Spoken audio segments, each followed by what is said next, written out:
मैत्रीं भजत अखिलहृज्जेत्रीं, मैत्रीं भजत अखिलहृज्जेत्रीं, मैत्रीं भजत अखिलहृज्जेत्रीम्।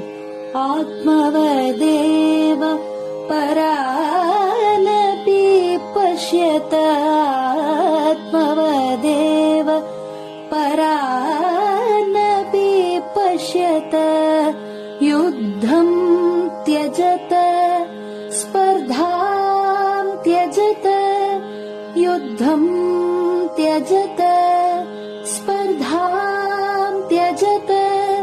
त्यजत परेष्वक्रममाक्रमणम्, त्यजत परेष्वक्रममाक्रमणम्। मैत्रीं भजत अखिलहृज्जेत्रीं। जननी पृथिवी कामदुघास्ते, जननी पृथिवी कामदुघास्ते। जनको देवः सकलदयाळु, जनको देवः सकलदयाळु।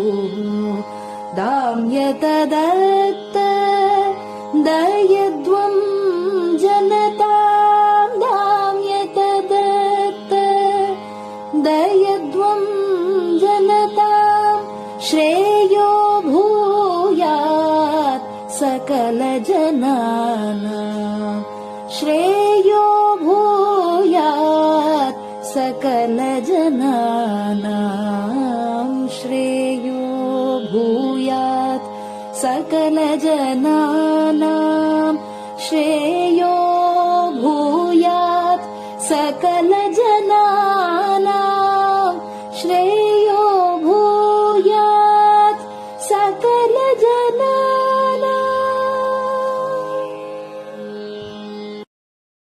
பெரிவாசரணம். மைத்ரீம் பஜத. பாடியவர் குமாரி சிவஸ்ரீ ஸ்கந்தபிரசாத்.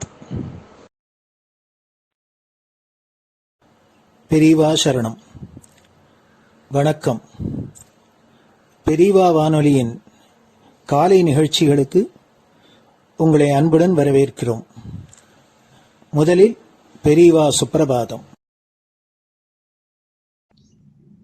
பெரிவாச்சரணம்.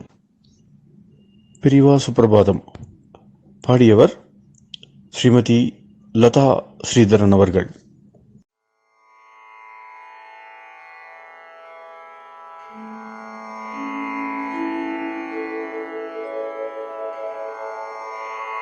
मायात्रियामासु निमीलिताक्षम्, लोकत्रियामासु विनिद्रमेनम्। लोकस्य रीत्या हि निबोधयामि, साक्षात् गुरुं चन्दिरशेखरेन्द्रम्, साक्षात् गुरुं चन्दिरशेखरेन्द्रम्। प्रातः सरोजकुसुमानि विहाय निद्राम्, बालारुणातपसुवर्णमयानि नित्यम्।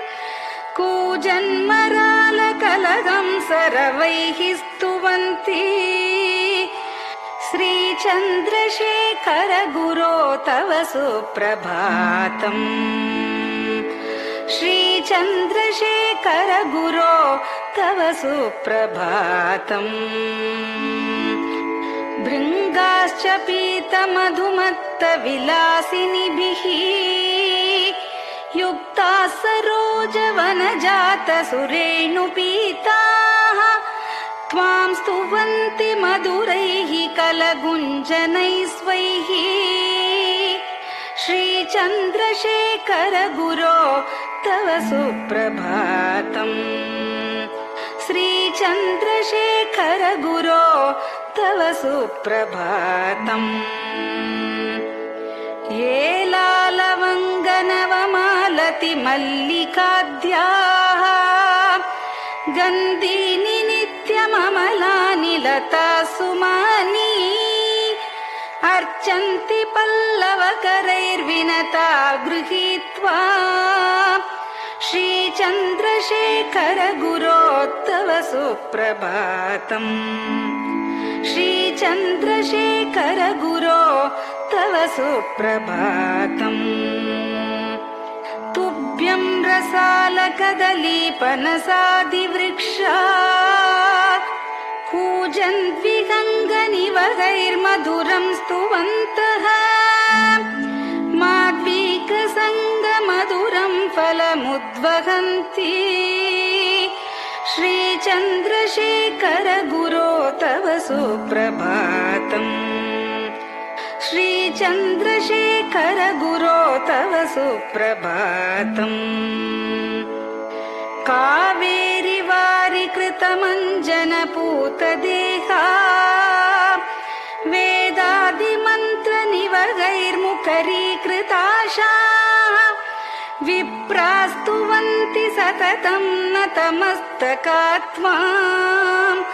श्रीचन्द्रशेखर गुरो तव सुप्रभातम् श्रीचन्द्रशेखर गुरो तव सुप्रभातम् भक्ताश्च ते विहितकर्म च या विशुद्धाः भक्त्यार्जिताखिल विशिष्टफलैकहस्ताः त्वद्दर्शनमगकरं परिलब्धुकामाः श्रीचन्द्रशेखर गुरो तव सुप्रभातम् श्रीचन्द्रशेखर गुरो तव सुप्रभातम् भूत्यासितेन वपुषा भुविशैव तत्त्वम् शक्त्यार्पितेन मनसा वरशाक्ततत्त्वम् नारायणेति वदता वदनेन विष्णोः तत्त्वं त्वया प्रकटितं तव सुप्रभातम् तत्त्वं त्वया प्रकटितं तव सुप्रभातम् स्वामिन् पदाब्जमधुपा इव भक्तलोकाः सेवां विधातुमधुना तव जागरूकाः उत्तिष्ठ पङ्कजपदानि निधाय भूमौ पूर्वं वदामि विनतस्तव सुप्रभातम् पूर्वं वदामि विनतस्तव सुप्रभातम् इत्यष्टकं शुभकरं कलिकल्मषघ्नम् भक्तेन केनचिदहो परिजल्पितं च उत्थाय जल्पति नरो विनत प्रभाते सन्मङ्गलानि लभते बहुधातिशीघ्रम् सन्मङ्गलानि लभते बहुधातिशीघ्रम् सन्मङ्गलानि लभते बहुधातिशीघ्रम्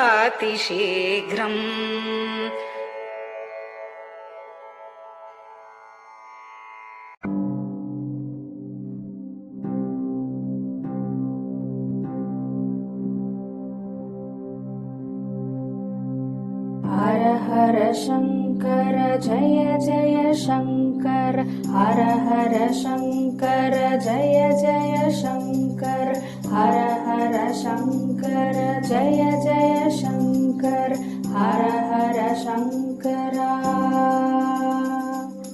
हर हर शङ्कर जय जय शङ्कर हर हर शङ्कर जय जय शङ्कर हर हर शङ्कर जय जय शङ्कर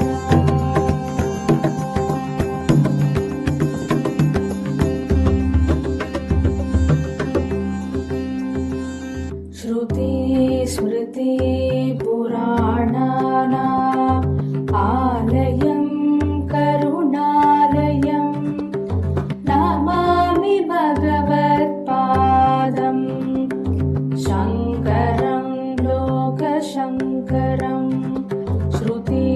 स्मृतिपुराणानाम् आलयं करुणालयं नमामि भगवत्पादम् शङ्करं लोकशङ्करम् हर हर शङ्कर जय जय शङ्कर हर हर शङ्कर जय जय शङ्कर हर हर शङ्कर जय जय शङ्कर हर हर शङ्कर हर हर शङ्कर जय जय शङ्कर हर हर शङ्कर जय जय शङ्कर हर हर शङ्कर जय जय शङ्कर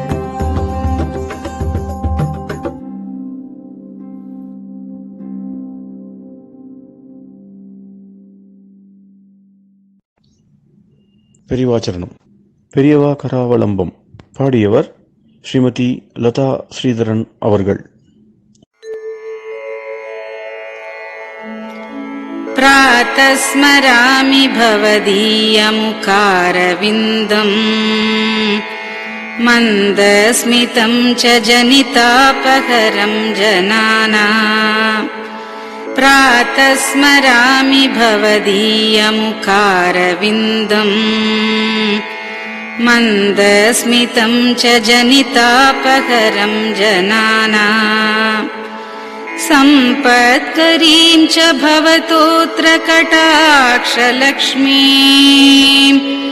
काञ्चीमठेश मम देहि करावलम्बम् सम्पत्करीं च भवतोऽत्र कटाक्षलक्ष्मीं काञ्चीमठेश मम देहि करावलम्बम् काञ्चीमठेश मम देहि करावलम्बम् काञ्चीमठेश मम देहि करावलम्बम् काञ्चीमठेश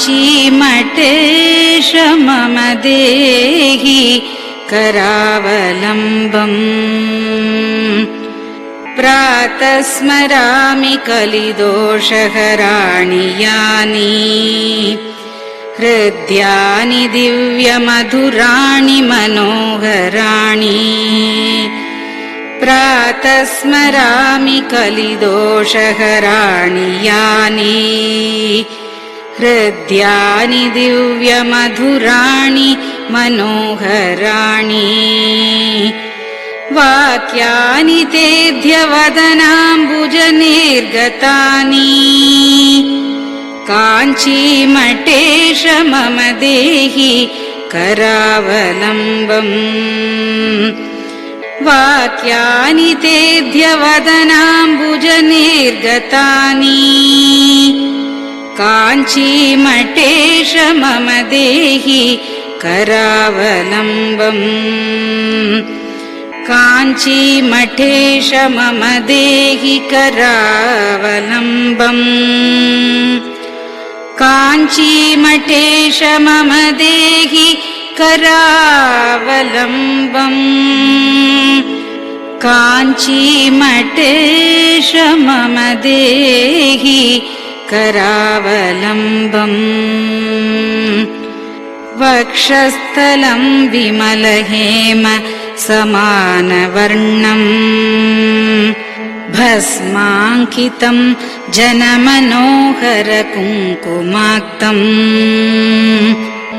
वक्षस्थलं विमलहेम समानवर्णम् भस्माङ्कितं जनमनोहर कुङ्कुमाक्तम् प्रातः स्मरामि भवतोऽत्र चिरं महात्मन् काञ्चीमठेश मम देहि करावलम्बम् प्रातः स्मरामि भवतोऽत्र चिरं महात्मन् काञ्चीमठेश मम देहि करावलम्बम् काञ्चीमठेश मम देहि करावलम्बम् काञ्चीमठेश मम देहि करावलम्बम् काञ्चीमठेश मम देहि करावलम्बम् मत्तेभतुल्यगमनं च निरीक्ष्यतेऽद्य यात्वा वनान्तरमनन्तगजाश्च लीनाः मत्तेभतुल्यगमनं च निरीक्ष्यतेऽद्य यात्वा वनान्तरमनन्तगजाश्च लीनाः प्रातः स्मरामि गजराजगतिं तवेदम् काञ्चीमठेश मम देहि करावलम्बम् प्रातः स्मरामि गजराजगतिं तवेदम् काञ्चीमठेश मम देहि करावलम्बम् काञ्चीमठेश मम देहि करावलम्बम् काञ्चीमठेश मम देहि करावलम्बम् काञ्चीमठेश मम देहि करावलम्बम् दक्षेण दण्डमवलम्ब्य सदैतरेण हस्तेन चारुकलशं च विराजमानम् दक्षेण दण्डमवलम्ब्य सदैतरेण हस्तेन चारुकलशं च विराजमानम् रक्ताम्बरं च तव चारु कटिं स्मरामि काञ्चीमठेश मम देहि करावलम्बम् रक्ताम्बरं च तव चारु कटिं स्मरामि काञ्चीमठेश मम देहि करावलम्बम् काञ्चीमठेश मम देहि करावलम्बम् काञ्चीमठेश मम देहि करावलम्बम् काञ्चीमठेश मम देहि करावलम्बम् विस्मृत्य दोषमखिलं च ममापराधम् त्रातुं च याध्य भगवन् कृतबद्ध दीक्षा विस्मृत्य दोषमखिलं च ममापराधम् त्रातुं च याध्य भगवन् कृतबद्ध दीक्षा प्रातः स्मरामि यतिपुङ्गवतेऽनुकम्पाम् काञ्चीमठेश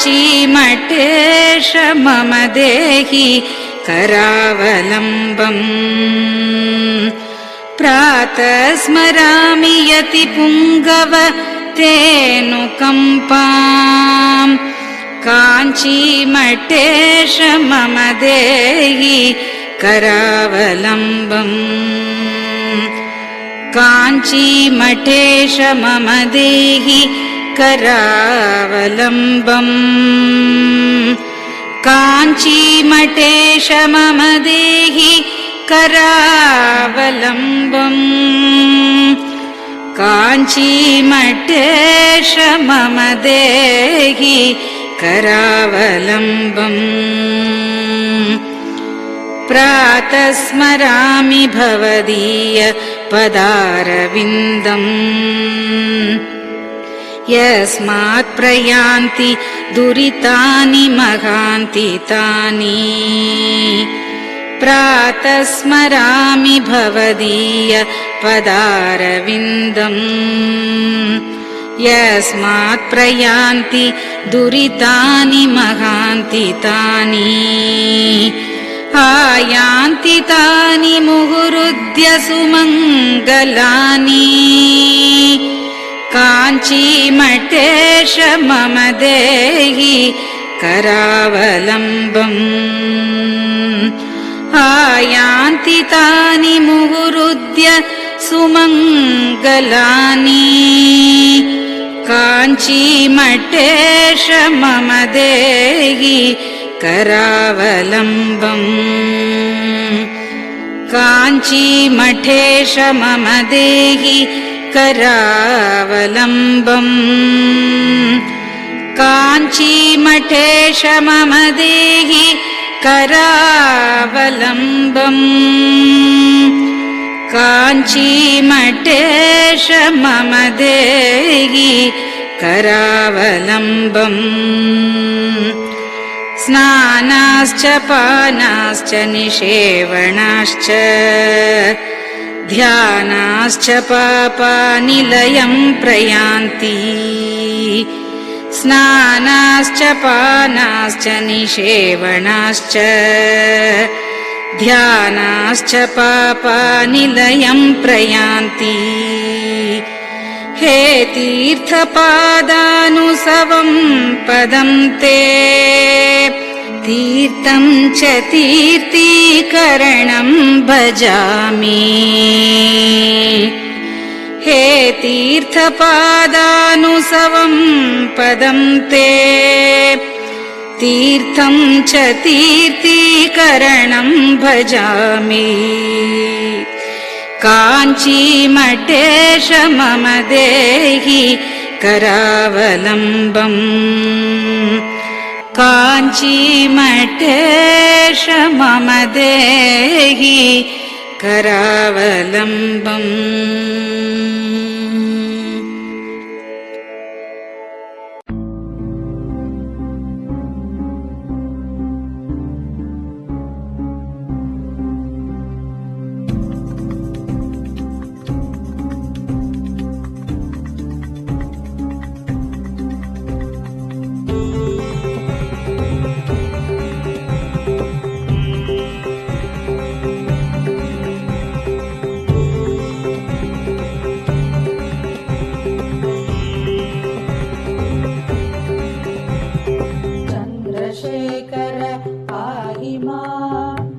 चन्द्रशेखर रक्ष मां चन्द्रशेखर पाहि मां जय चन्द्रशेखर रक्ष मां हर हर शम्भो शिव शिव शम्भो हर हर शम्भो शिव शिव शम्भो हर हर शम्भो शिव शिव शम्भो हर हर शम्भो शिव शिव शम्भो चन्द्रशेखर पाहि मां चन्द्रशेखर रक्ष मां चन्द्रशेखर पाहि मां जय चन्द्रशेखर रक्ष मां हर हर शम्भो शिव शिव शम्भो हर हर शम्भो शिव शिव शम्भो हर हर शम्भो शिव शिव शम्भो हर हर शम्भो शिव शिव शम्भो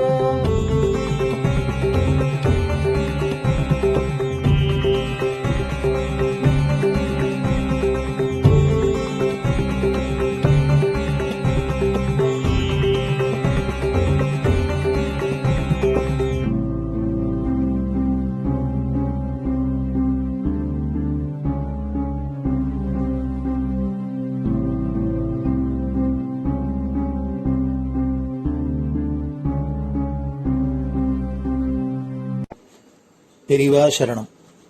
பெரியவா வானொலி நேயர்களுக்கு இந்த கொரோனா தொற்றிலேந்து மீண்டு எல்லோரும் ஆரோக்கியம் பெற வேண்டி காஞ்சி மகாபெரிவா அருளிய துர்கா பஞ்சரத்னம் அப்படிங்கிற ஸ்லோகத்தை ஸ்ரீமதி ஹேமா வைத்தியநாதன் அவர்கள் சொல்ல பெரிவா வானொலியில் வழங்கப்படுறது. இது அனைவரும் கேட்டு பாராயணம் பண்ணி பயனடையணும்னு வேண்டிக் கொள்றோம். அதை தொடர்ந்து ஸ்ருங்கேரி ஆச்சாரியாள் மகாசன்னிதானம் ஸ்ரீ பாரதி தீர்த்த சுவாமிகள் எழுதிய துர்கா பரமேஸ்வரி ஸ்தோத்திரம், இத பெங்களூர் பசவங்குடியில ஸ்ரீ சத்குரு வேத பாடசாலை நடத்தி வரும் பிரம்மஸ்ரீ டாக்டர் ஸ்ரீனிவாச சர்மா அவர்கள் மாணவர்களுடன் சொல்ல, அதையும் பெரிவா வானொலியில் வழங்கப்படுறது. இந்த இரு ஆச்சாரியர்களும் செய்த இந்த துர்கா ஸ்லோகத்தை எல்லோரும் கேட்டு பாராயணம் பண்றதுனால நம்மளோட இந்த இடரெல்லாம் கலையும். அதனால எல்லோரும் இதை கேட்டு பயனடையுமா வேண்டிக் கொள்கிறோம். பெரிவா சரணம். ते ध्यानयोगानुगता अपश्यन् त्वामेव देवीं स्वगुणैर्निगूढ त्वमेव शक्तिः परमेश्वरस्य मां पाहि सर्वेश्वरी मोक्षदात्री देवात्मशक्तिश्रुतिवाक्यगीता महर्षिलोकस्य पुरः प्रसन्ना गुहापरं व्योमसतः प्रतिष्ठा मां पाहि सर्वेश्वरी मोक्षदात्री परास्य शक्तिर्विविधैव श्रूयसे श्वेताश्ववाग्योदितदेवि दुर्गे स्वाभाविकी ज्ञानबलः क्रियाते मां पाहि सर्वेश्वरी मोक्षदात्री देवात्मशब्देन शिवात्मभूता यत् कूर्मवायव्यवचो विवृत्या त्वं पाशविच्छेदकरी प्रसिद्धा मां पाहि सर्वेश्वरी मोक्षदात्री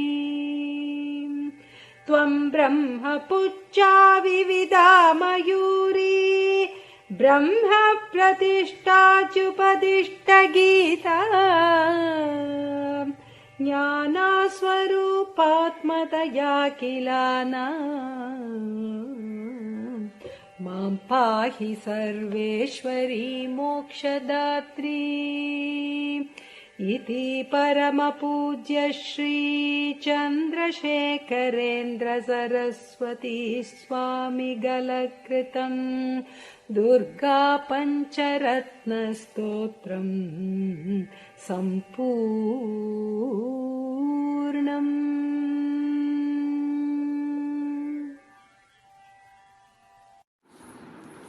ॐ श्रीगुरुभ्यो नमः।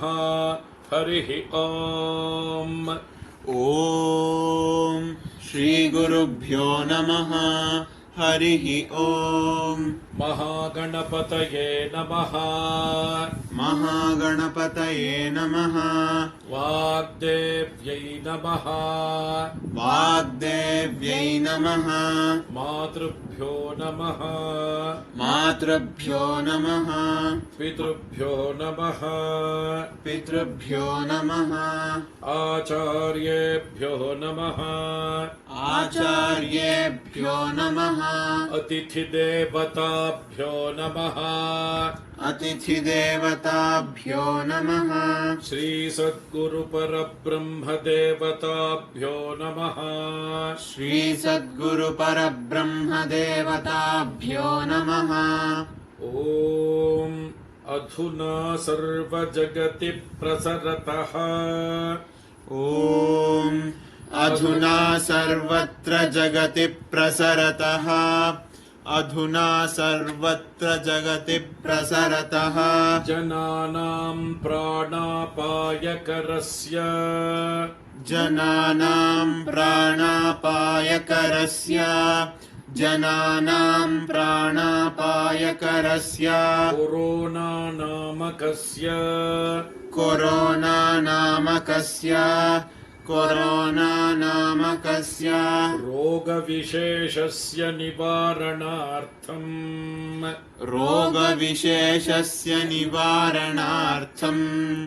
रोगविशेषस्य निवारणार्थं शृङ्गेरि जगद्गुरुविरचिता श्री दुर्गा परमेश्वरी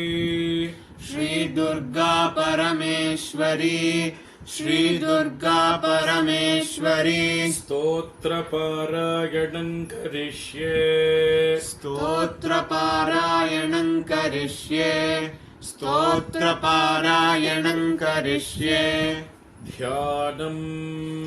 ध्यानं तान् दुर्गान् दुर्गमान् देवीं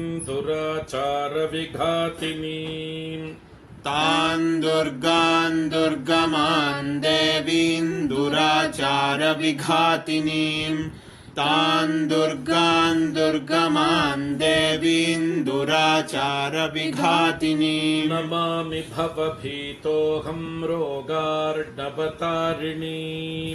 नमामि भवभीतोऽहं रोगार्णवतारिणीम्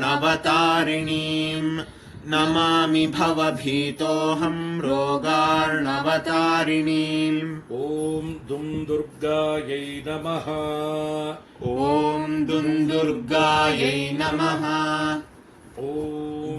दुं दुर्गायै नमः एतावन्तं समयं सर्वापद्भ्योऽपि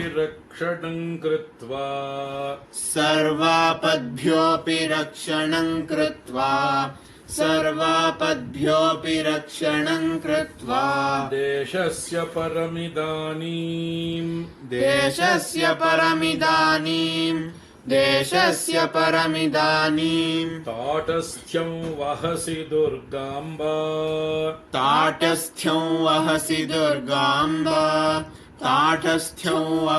दुर्गाम्बा अपराधा बहुशः खलु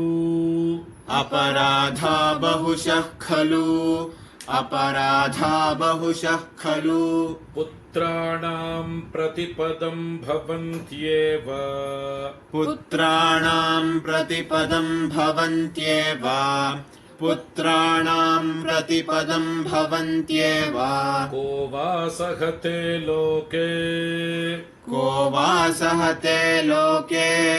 को वा सहते लोके सर्वांस्तान् मातरं विहायैकाम्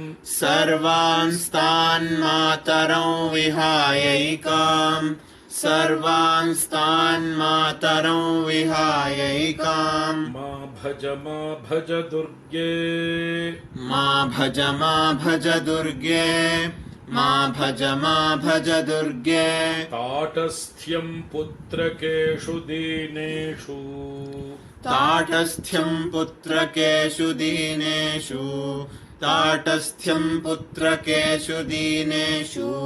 के वा गृह्णन्ति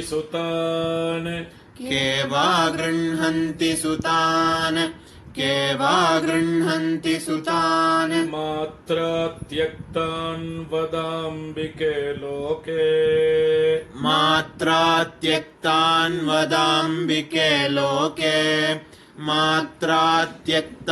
वदाम्बिके लोके इतः परं वा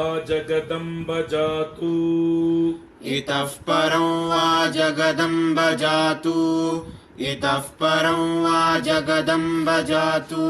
देशस्य रोगप्रमुखापदोऽस्य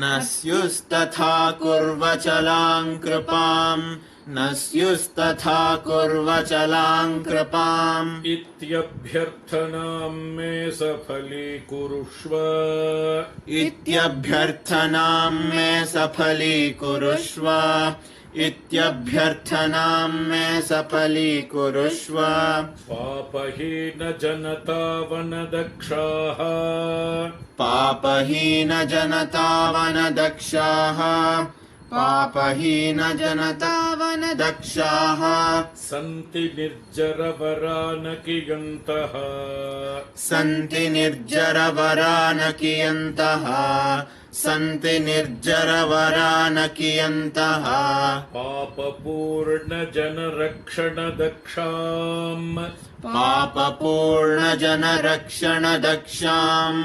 पापपूर्णजनरक्षणदक्षाम् त्वां विना भुवि परान्न विलोके त्वां विना भुवि परान्न विलोके त्वां विना भुवि परान्न विलोके ॐ शान्ति शान्ति शान्तिः ॐ शान्ति शान्ति शान्तिः श्री सद्गुरु दिव्य चरणारविन्दार्पणमस्तु பெரியவா சரணம். நீங்கள் கேட்க இருப்பது பெரியவா குரல். மகா பெரியவா உபன்யாசங்களில் இருந்து சில பகுதிகள். நம பார்வதி பதயே கோவிந்தநாம ஒரு விசேஷம் எல்லா புஸ்தகங்களை காட்டிலும் அந்த பகவத்கீதைக்கு ஒரு கீர்த்தி அதிகமாக ஏற்பட்டிருக்கு. இந்த மாதிரி ஞானத்தை உபதேசம் பண்ற புஸ்தகங்கள் எவ்வளவோ இருக்கலாம். பாரதத்திலேயே பார்த்தா இதே பாரதத்தில் ரொம்ப இடங்கள்ல ஞானோபதேச கட்டங்கள் வருது. இன்னும் விஷ்ணு புராணாதிகளில் இன்னும் ரொம்ப நிறைய ஸ்காந்தத்தில் சூதசமிதியில் சிவபுராணங்கள்லையும் சரி, வைஷ்ணவ புராணங்களையும் சரி, சைவ புராணங்களையும் சரி ஞானோபதேச கட்டங்கள் நிறைய இருக்கு. இன்னும் ஆகவங்கள்லேயும் அந்த மாதிரி ஞானோபதேசம் பண்ணுற இடங்கள் நிறைய இருக்கு. இருந்தாலும் அந்த மாதிரி இது ஒரு இதிகாசத்துள்ள ஒரு பாகம் தான் பகவத்கீதைங்கிறது. இப்போ பாரதத்துக்கு, ராமாயணத்துக்கு, இவர்களுக்கெல்லாம் எவ்வளவு பிராமணியமோ விஷ்ணு புராணாதிகளுக்கு இந்த மாதிரி தான் அதுக்கு ஒரு பிராமணியம். தவிர பகவத்கீதைக்கு தனியாக ஒரு பிராமணியம், கொஞ்சம் வேதத்துக்கு கொஞ்சம் பிராமணியம் அதிகம் வந்து இவையெல்லாம் காட்டணும், இதிகாச புராணங்களெல்லாம் காட்டணும். ஒரு காலம் அதை காட்டிலும் கூட ஸ்மிருதிக்கு இன்னும் பிராமணியம் ஜாஸ்தி உண்டு மன்வாத ஸ்மிருதிகளுக்கு. பாரதத்தை காட்டிலும் மன்வாத ஸ்மிருதிகளுக்கு இன்னும் பிராமணியம் அதிகம் உண்டு. மன்வாத ஸ்மிருதிகளை காட்டிலும் வேதத்துக்கு இன்னும் அதிக பிராமணியம் உண்டு. ஆக பிரமாணமான ஒரு நூலுங்கிற பார்த்தோம்னா பகவத்கீதை அவ்வளவு பிரமாணமா எல்லாத்தையும் மேலே சத்தியா அவ்வளவு சொல்றவன் அவ்வளவு ஒரு பேர் வரத்துக்கு அப்படி ஒன்றும் காரணம் இல்லை. இந்த பிரமாண நூல்கள்ங்கிற முறையில வைதிக சம்பிரதாயத்தில் பிரமாண நூல்ங்கிற முறையில பார்த்தா பாக்கி பாரத ராமாயண புராணம் எல்லாம் அப்படியோ அந்த மாதிரி தான் இந்த பகவத்கீதையும். அப்படி இருக்கிறப்போ ஆனா ஞானோபதேச கணக்கை பார்த்தோம்னா இதே மாதிரியே இன்னும் கூடன்னு குறைச்சிடணும். இதுக்கு பரவில்லாம எவ்வளவோ இடத்துல இப்போ சூரியசமிதோ விஷ்ணு புராணம் எல்லாம் நிறைய ஞானோபதேசம் கணக்கெல்லாம் இருக்கு. இதே மாதிரி சமப்பிரமாணமா இருக்க முடியாது நூல்கள்ல. அப்படி இருக்கிறப்போ இந்த பகவத்கீதை ஒரு புஸ்தகத்துக்கு மாத்திரம் இவ்வளவு கேதி, உபநிஷத்துக்கெல்லாம் கூட அவ்வளவு கேதி இல்லை. பகவத்கீதை எல்லாருக்கும் தெரியும். இப்போ ஆனா இப்போ இந்த தற்காலத்துல அரை சில பேர் பகவத்கீதை குரலுக்கு பிரச்சாரம் பண்ணி இருக்கிற மாதிரி இந்த பகவத்கீதைக்கும் பிரச்சாரம் பண்ணி அங்கங்கே கீதாடை அதெல்லாம் வச்சு அங்கே அதுக்கு சின்ன புஸ்தகம், பெரிய புஸ்தகம் இதெல்லாம் போட்டு இப்போதான் கொஞ்சம் அது பிரச்சாரத்துக்கு கொண்டு வந்திருக்காள் அந்த புஸ்தகத்தை. அதனாலதான் இப்போ அந்த புஸ்தகத்துக்கு அவ்வளோ பேர் இருக்கோம் அப்படின்னு ஒரு சந்தேகம் வரும். அப்படி சந்தேகப்படுறதுக்கு இடம் இல்லை. ஏன்னா பகவத்கீதைக்கு எவ்வளவு வியாக்கியானங்கள் ஆதி காலத்திலிருந்து ஆச்சாரியால் காலத்துக்கு கொஞ்சம் முந்தியோன்னு கூட சொல்லலாம். அசோக ஆச்சாரியால் அவரோட வியாக்கியானம் இருக்கார். இன்னும் காஷ்மீரத்தில் அநேகம் பேர் வியாக்கியானம் இருக்காருக்கு. ஆகிய ஹிமாச்சலம் நிறைய அதுக்கு எவ்வளவு வியாக்கியானங்கள் ஒவ்வொரு சம்பிரதாயத்தாலும் தனித்தனியா ஒவ்வொரு வியாக்கியானம், 2 வியாக்கியானம், 3 வியாக்கியானம் அவ்வளவு பண்ணிட்டுதா பெரிய புஸ்தகம் பகவத்கீதைக்கு இருக்கிற வியாக்கியானங்கள் எல்லாம் எடுத்து நிறைய வியாக்கியானம். இந்த காலத்துல புதுசா அதுக்கு பேர் ஏற்பட்டதுன்னு சொல்றதுக்கு இல்லை. பகவத்கீதைக்கு ரொம்ப நாளாவே வளர்ந்து இப்ப நம்ம தேசத்துல மாத்திரம் இல்லை, இன்னும் பகவத்கீதையினுடைய காப்பி இப்ப ஜாவாவில் ஒரு 700 வருஷமா நமக்கும் ஜாவாவுக்கும் அந்த ஊர்ல சாஸ்திரம் இருக்கு, புத்தகம் இருக்கு, நமக்கு தெரியாது. நம்ம ஊர் சாஸ்திரம் இருக்கு, இப்படி ஊர் இருக்குன்னு அவளுக்கு தெரியாது. அவருக்கு நல்ல நம்முடைய கிரந்தங்கள்லாம் சாஸ்திர கிரந்தங்களும் புராண கிரந்தங்களும் இதிகாசம் நம்ம தேசத்துல எவ்வளவு கொண்டாடுறோம், இதெல்லாம் ஜாஸ்தி கொண்டாடுறோம். புதுக்கோவா போறதுக்கு அப்புறம் கூட இன்னும் கொண்டாடிட்டு இருக்கா. புதுக்கோவா போய் ஒரு 400 வருஷத்துக்கு அப்புறம் கூட இன்னும் இந்த ராமாயண மகாபாரத ஒரு கல்யாணமோ காட்சியோ ஒரு பட்டாபிஷேகமோ ஒரு ராஜ்யத்தின் ஒரு விசேஷமோ எதா இருந்தாலும் உடனே நேலாட்டத்தை கொண்டு வந்து ராமாயணத்தை கூட மகாபாரதத்தை கூட கர்ணன் அர்ஜுனன் ஹனுமான் ஆஞ்சநேயர் சீதை அசோகவனம் இதுதான் அந்த புதுக்கால் வீட்டில் புதுக்கால் பொதுக்காரர்கள் எல்லாம் இதுதான் கொண்டாடிட்டு இருக்கா. நம்ம தேசத்தில் கொண்டாடுறதுக்காக இன்னும் ஜாஸ்தி கொண்டாடிட்டு இருக்கா. அங்கேயும் பகவத்கீதை இருக்கு. அதனால அத்தனை நாளைக்கு வந்து அங்கே இருக்குன்னு தெரியுது. அவ்வளவு சதியா இருக்கு பகவத்கீதைன்னு ஒரு புத்தகம். இதுக்கு என்ன காரணம்? இதெல்லாம் பிரமாணமானவர்களுக்கெல்லாம் அவ்வளவு பேர் இல்லை. இந்த பகவத்கீதைக்கு நிறைய பேர் வந்திருக்கு. இது என்ன காரணம் இருக்கும் அப்படின்னு நானாவது யோசிக்கிறேன். அதுக்கு காரணம் இதை நானாவது யூகம் பண்ணினேன். அதுக்கு ஒரு காரணம், அந்த பகவத்கீதைக்கு இந்த காரணத்தினாலதான் அந்த பேர் வந்திருக்கும் போது இருக்கு அப்படின்னு. இப்போ ஞானோபதேசங்கள்லாம் பண்ணிட்டு இருந்தா ஞானோபதேசம் பண்றதுக்கு இடம் என்னவா இருக்கணும்னா சப்தமே இருக்கக்கூடாது, நிசப்தமா இருக்கணும். நல்ல அழகான மரங்கள், செடிகள், நல்ல நதி தீரங்கள், இந்த தீர்த்தங்கள், ஒரு சாந்தமான இடங்கள், அந்த மாதிரி இவளுக்கும் ஒரு மனசுல ஒரு கவலையில இல்லாமல் இருக்க முடியாத சமயத்துல, குருவுக்கும் சாந்தி நல்ல சாந்தமா இருக்கிற சமயத்துல, சிஷ்யனும் ரொம்ப சௌகரியமா இருக்கிற சமயத்துல, இடங்களும் நல்ல சௌகரியமா ஜலராமணியகம் ஸ்தலராமணியகம், இப்படி ஒரு நிழல் சாந்தம் ஒரு சாந்தியை வளர்க்கக்கூடிய இடத்துல தான் அநேகமா ஒரு ஆசிரமங்கள் ஏற்பட்டு அந்த ஆசிரமங்களில் மகர்ஷிகள் அந்த சிஷ்யாளுக்கு அப்படி முன்னோர்கள்லாம் வந்து உபதேசம் பண்ணுவா. அப்படி ஏற்பட்ட புத்தகங்கள் தான் பாக்கி எல்லா புத்தகங்களும், பாக்கி ஞானோபதேசம் பண்ற புத்தகங்கள்லாம் அந்த மாதிரி ஒரு சாந்தி பிரதானமா இருக்க முடியாது. இப்போ நம்ம ஆச்சாரிய பாஷ்யத்துக்கு சொல்றாங்க 4 சிஷ்யாவை போட்டு படம் இருக்கு, அந்த இடத்த பார்த்தாலே அழகா இருக்கு. இன்னும் பின்னால மலை, இன்னொரு தாமரப்பழம், இன்னொன்று ஒரு சின்ன ஒரு குட்டீரம், அதுக்கு ஒரு இது பார்த்தா இன்னொரு 5 மாதம் இப்படி இருக்கணும்னு ஒரு மனோபாவம் பண்ணி இப்படி இருந்தா தான் ஒரு சாந்தமும் இருக்கும்னு ஒரு நினைச்சிட்டு அப்படி இருக்கான். மனோபாவம் எல்லாருமே எந்த ரிஷிகள் உபதேசம் பண்ணினாலும் சரி, எந்த சிஷ்யாவை கேட்டாலும் சரி, அந்த மாதிரி நல்ல அதே இடத்துலையும் ஒரு குளத்து நிறையிலையும் அப்படி இருந்து சாந்தமா இடங்கள்ல உபதேசம் பண்ணுவேன். பாக்கி எல்லா புத்தகமும் அந்த மாதிரி இடத்துல ஏற்பட்டுதான். இந்த பகவத்கீதைக்கு மாத்திரம் விசேஷம், அடுத்த க்ஷணம் நம்ம தலையிருக்கோ மூக்கு இருக்கோ காது இருக்கோ வெயில் இருக்கோ சந்தேகமா இருக்க முடியாத சமயத்துல ஞானோபதேசம் ஒரு மழை பெஞ்சா இருந்து விடுவோம் எல்லாரும். ஆனா 2 கல்லு விழுந்தானே அதுக்கு மேலே இருந்து விடுவோம். அவன் என்னன்னா கல்லு மாத்திரம் இல்லை, தன்னுடைய உயிர் எது வேணாலும் சரி பேசிட்டே இருக்கப்போ தலையிற்கு போடுறதோ காலுக்கு போடுறதோ அப்படின்னு சந்தேகம். அப்படி இருந்தாலும் அதெல்லாம் தூரத்தில் இருக்கட்டும் அப்படின்னுட்டு உயிர் எப்படி போனாலும் சரி, உயிரோ சரீரமோ எல்லாத்தையும் காட்டிலும் நமக்கு ஞானத்தை நம்ப வேண்டியதான் முக்கியம். இன்னும் அடுத்த க்ஷணம் உயிர் போறதா இருந்தாலும் சரி, அதுக்குள்ள 2 க்ஷணம் இருந்தாலும் அடுத்த க்ஷணத்துக்குள்ள என்ன காரியம்னா ஞானத்தை அடைய வேண்டியதான் முக்கியம் அப்படின்னு நினைச்சுட்டு அப்போ ஏற்பட்ட ஒரு ரணகளம்னு ரணம்னா யுத்தத்துக்கு யுத்த களம்னு சொல்றதுக்கு ரணகளம். அந்த மாதிரி ரணகளத்துல கிருஷ்ணனா இருக்க போறாரோ அர்ஜுனனா இருக்க போறாரோ எவனா இருக்க போறாலும் தேர்தா இருக்க போறதோ அப்படின்னு அந்த மாதிரி சந்தேகத்துல அப்ப இதெல்லாம் உயிரெல்லாம் காட்டிலும் ஞானம் தான் நமக்கு பெருசு, எது போனாலும் போட்டோம் அப்படின்னுட்டு.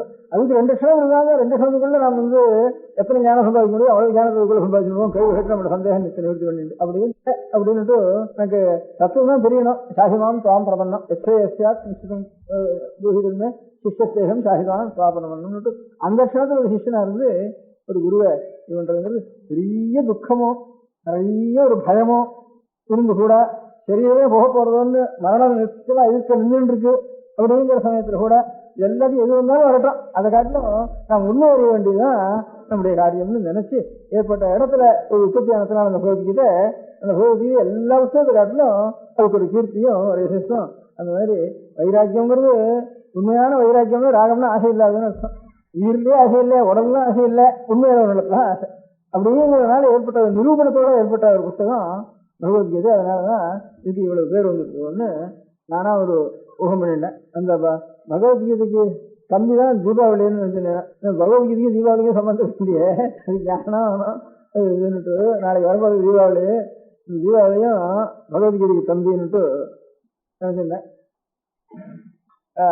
புஸ்தகத்தில் எப்படி பகவத்கீதை ரொம்ப சாத்தி கிடையாதோ அந்த மாதிரி எல்லாரும் பண்றது தீபாவளி தெரியாத இந்தியாவில் ஒருத்தன் இருக்க மாட்டான் உலகத்துல. ஒரு வண்டியை ஒருத்தனுக்கு தெரியும், ஒரு வண்டிக்கு தெரியாது, வடக்கு தெரியாது, கிழக்கு தெரியும், கிழக்கு தெரியாது, ஒரு ஜாதிக்கு தெரியும், இந்த ஜாதிக்கு தெரியாது, அப்படியே அநேக வண்டிகள் இருந்துருக்கும். இந்த தீபாவளி பண்டிகை மாத்திரம் ஆரிய ஹிமத் பருவத்தினுடைய பண்டிகையில் இருந்தாலும் சரி, என்னென்ன மலையாளத்தில் இருந்தாலும் சரி, கன்னியாகுமரியில் இருந்தாலும் சரி, இந்த தீபாவளி மாத்திரம் தெரியாதவன் உலகத்திலே கிடையாது. இப்போ ஓணம்னு மலையாளத்தில் பண்ணா நமக்கு ஓணம்னா என்னடான்னா நமக்கு தெரியவே தெரியாது. இங்கே இருந்து ஓணம்னா அதுக்கு அர்த்தமே தெரியாது, ஓணத்துக்காலும் தெரிய கிடையாதுன்னுட்டு விஷுக்கணின்னு ஒன்று வச்சுருக்கான் மலையாளத்தில், நமக்கு அது சொல்லிட்டு நமக்கு அதெல்லாம் தெரியவே தெரியாது. ஹோலின்னு அங்கே வடக்கணுமா சொல்கிறேன். எல்லாரும் எடுத்து என்னவோ சாய தண்ணி எடுத்து ஒருத்தர் அடிச்சுக்கிறது, போட்டு எடுக்கிறது, போட்டாடுறது, கும்மாளம் போடுறது, அது பண்ணிட்டு இருக்கா. நம்ம ஊரில் என்னென்ன என்னைக்கு எந்த சமாச்சாரம் எதுக்காக பண்ணுறது ஒன்றுமே தெரியாது நம்ம ஊரில். இப்படி ஒவ்வொரு ஊரில் ஒவ்வொன்றும் முக்கியமாக இருக்குது.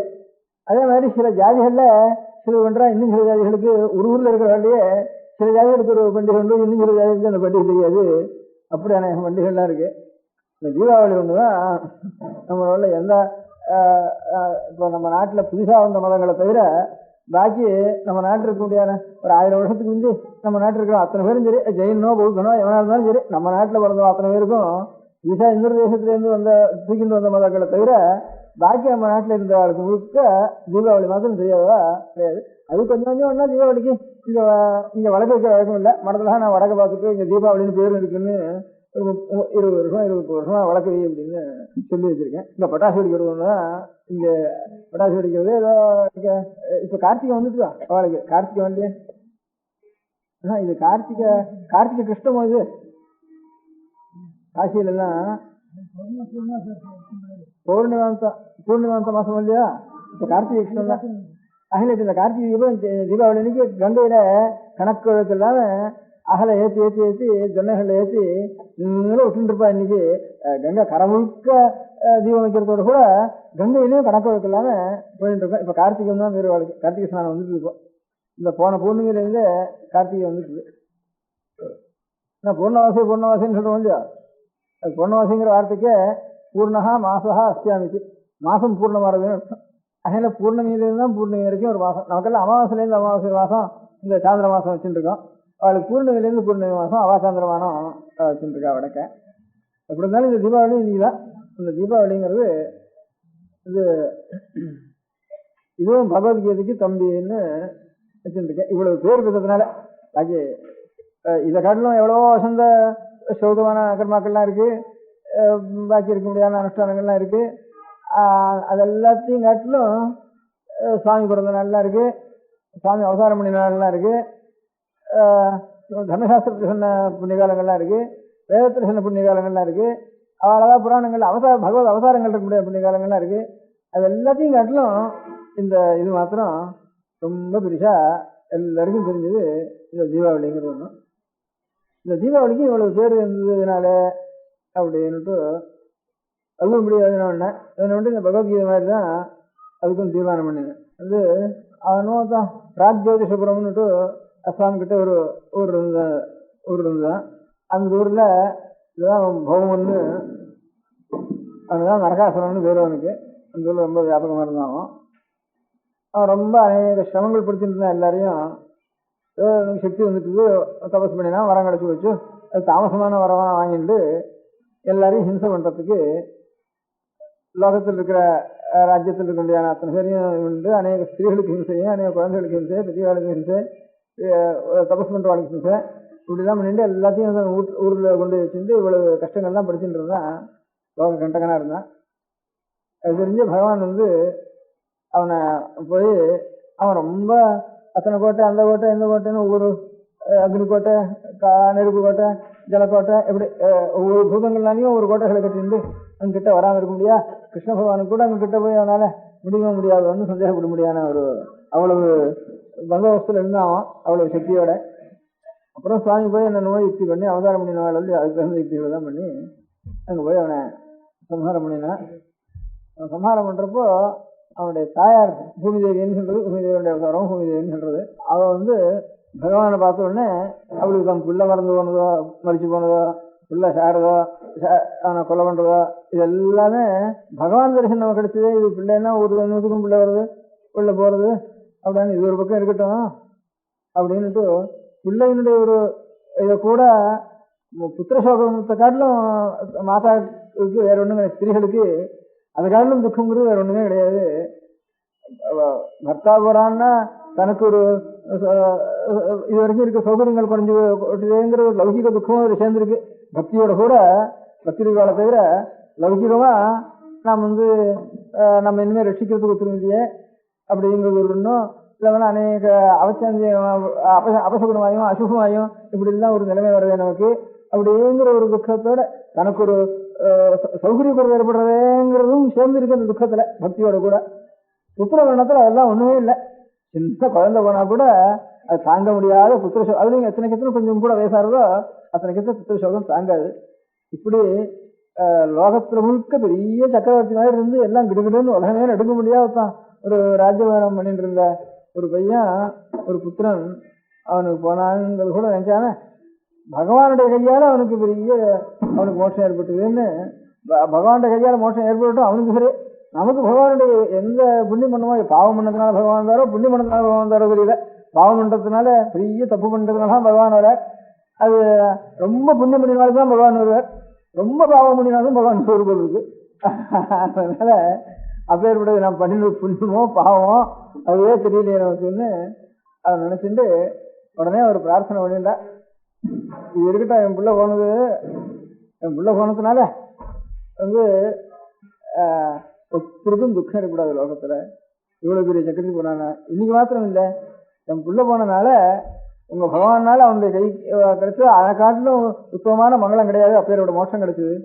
அந்த நாளை எல்லாருக்கும் உலகத்துல ஞாபகம் இருக்கிறதுக்கு அந்த நாள்ல இங்க யாரு அன்னைக்கு எண்ணெய் சேர்த்துக்கிறாளோ, எண்ணெய் எங்கேயானு சேர்த்து விளாடான்னு செத்துக்கணும். இன்னைக்கு எம்புள்ள போன இன்னைக்கு எல்லாரும் எண்ணெய் சேர்த்துக்கணும், எல்லாரும் ஒரு முழுக்க வளர்த்து வைக்கணும், தீபாவளி வைக்கணும், எல்லாரும் புது வஸ்திரம் கட்டிக்கணும், எல்லாரும் விசேஷமா விருந்து கொண்டாடணும் அப்படின்னுட்டு இப்படி ஒரு பிரார்த்தனை அவ பண்றதுக்கு ஆரம்பிச்சா. அப்படின்னு ஒரு வருஷம் இருக்கு. நரகாசுரனே கேட்டுட்டான். நான் சித்து போற காலத்துல அவனே என்னுடைய உங்க கையால கிடைச்சது எனக்கு. அதனால இந்த தினம் லோகத்துல ஆறார் எண்ணெய் சேர்த்துக்கிறாளோ, ஆறார் ஒரு எண்ணெயிலையானு ஸ்நானம் பண்றாளோ அவளுக்கெல்லாம் இந்த கங்கை இல்லாத இடத்துல கூட எந்த ஊர்ல எந்த தினம் இருந்தாலும் அவளுக்கு கங்கை ஆகணும். அன்னைக்கு கங்கையினுடைய பவித்திரத்தை எவ்வளவோ புண்ணியம் எவ்வளவோ அவளுக்கு புண்ணியம் அவளுக்கு கிடைக்கணும். ஆறார் என்னுடைய தினத்துல சந்தோஷம் கொண்டாடுறாளோ அவளுக்கு சந்தோஷம் மாத்திரம் இல்லை, இப்போ சந்தோஷம்னா வெறும் கொண்டாட்டத்தில் சேர்ந்தது இல்லை, அவளுக்கெல்லாம் அவளுக்கு புண்ணியம் கிடைக்கணும்.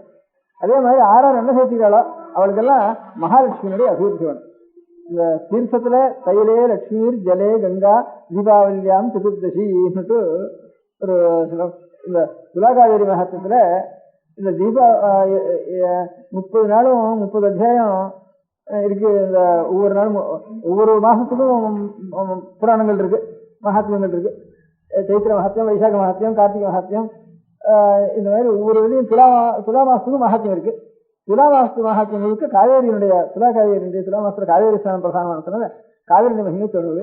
அதுல ஒவ்வொரு தேதிக்கும் 30 அத்தியாயத்திலும் 30 நாள் படிக்க முடியாது, 30 அத்தியாயம் இருக்கு. அந்த 30 அத்தியாயத்திலும் ஒவ்வொரு அத்தியாயத்திலும் ஒண்ணு வருது. அதுல இந்த அமாவாசை அன்னைக்கு தீபாவளி அமாவாசையும் அநேகமா துலா மாசத்துல சேர்றதுனால இந்த தீபாவளி அமாவாசையுடைய மகிமை வருது.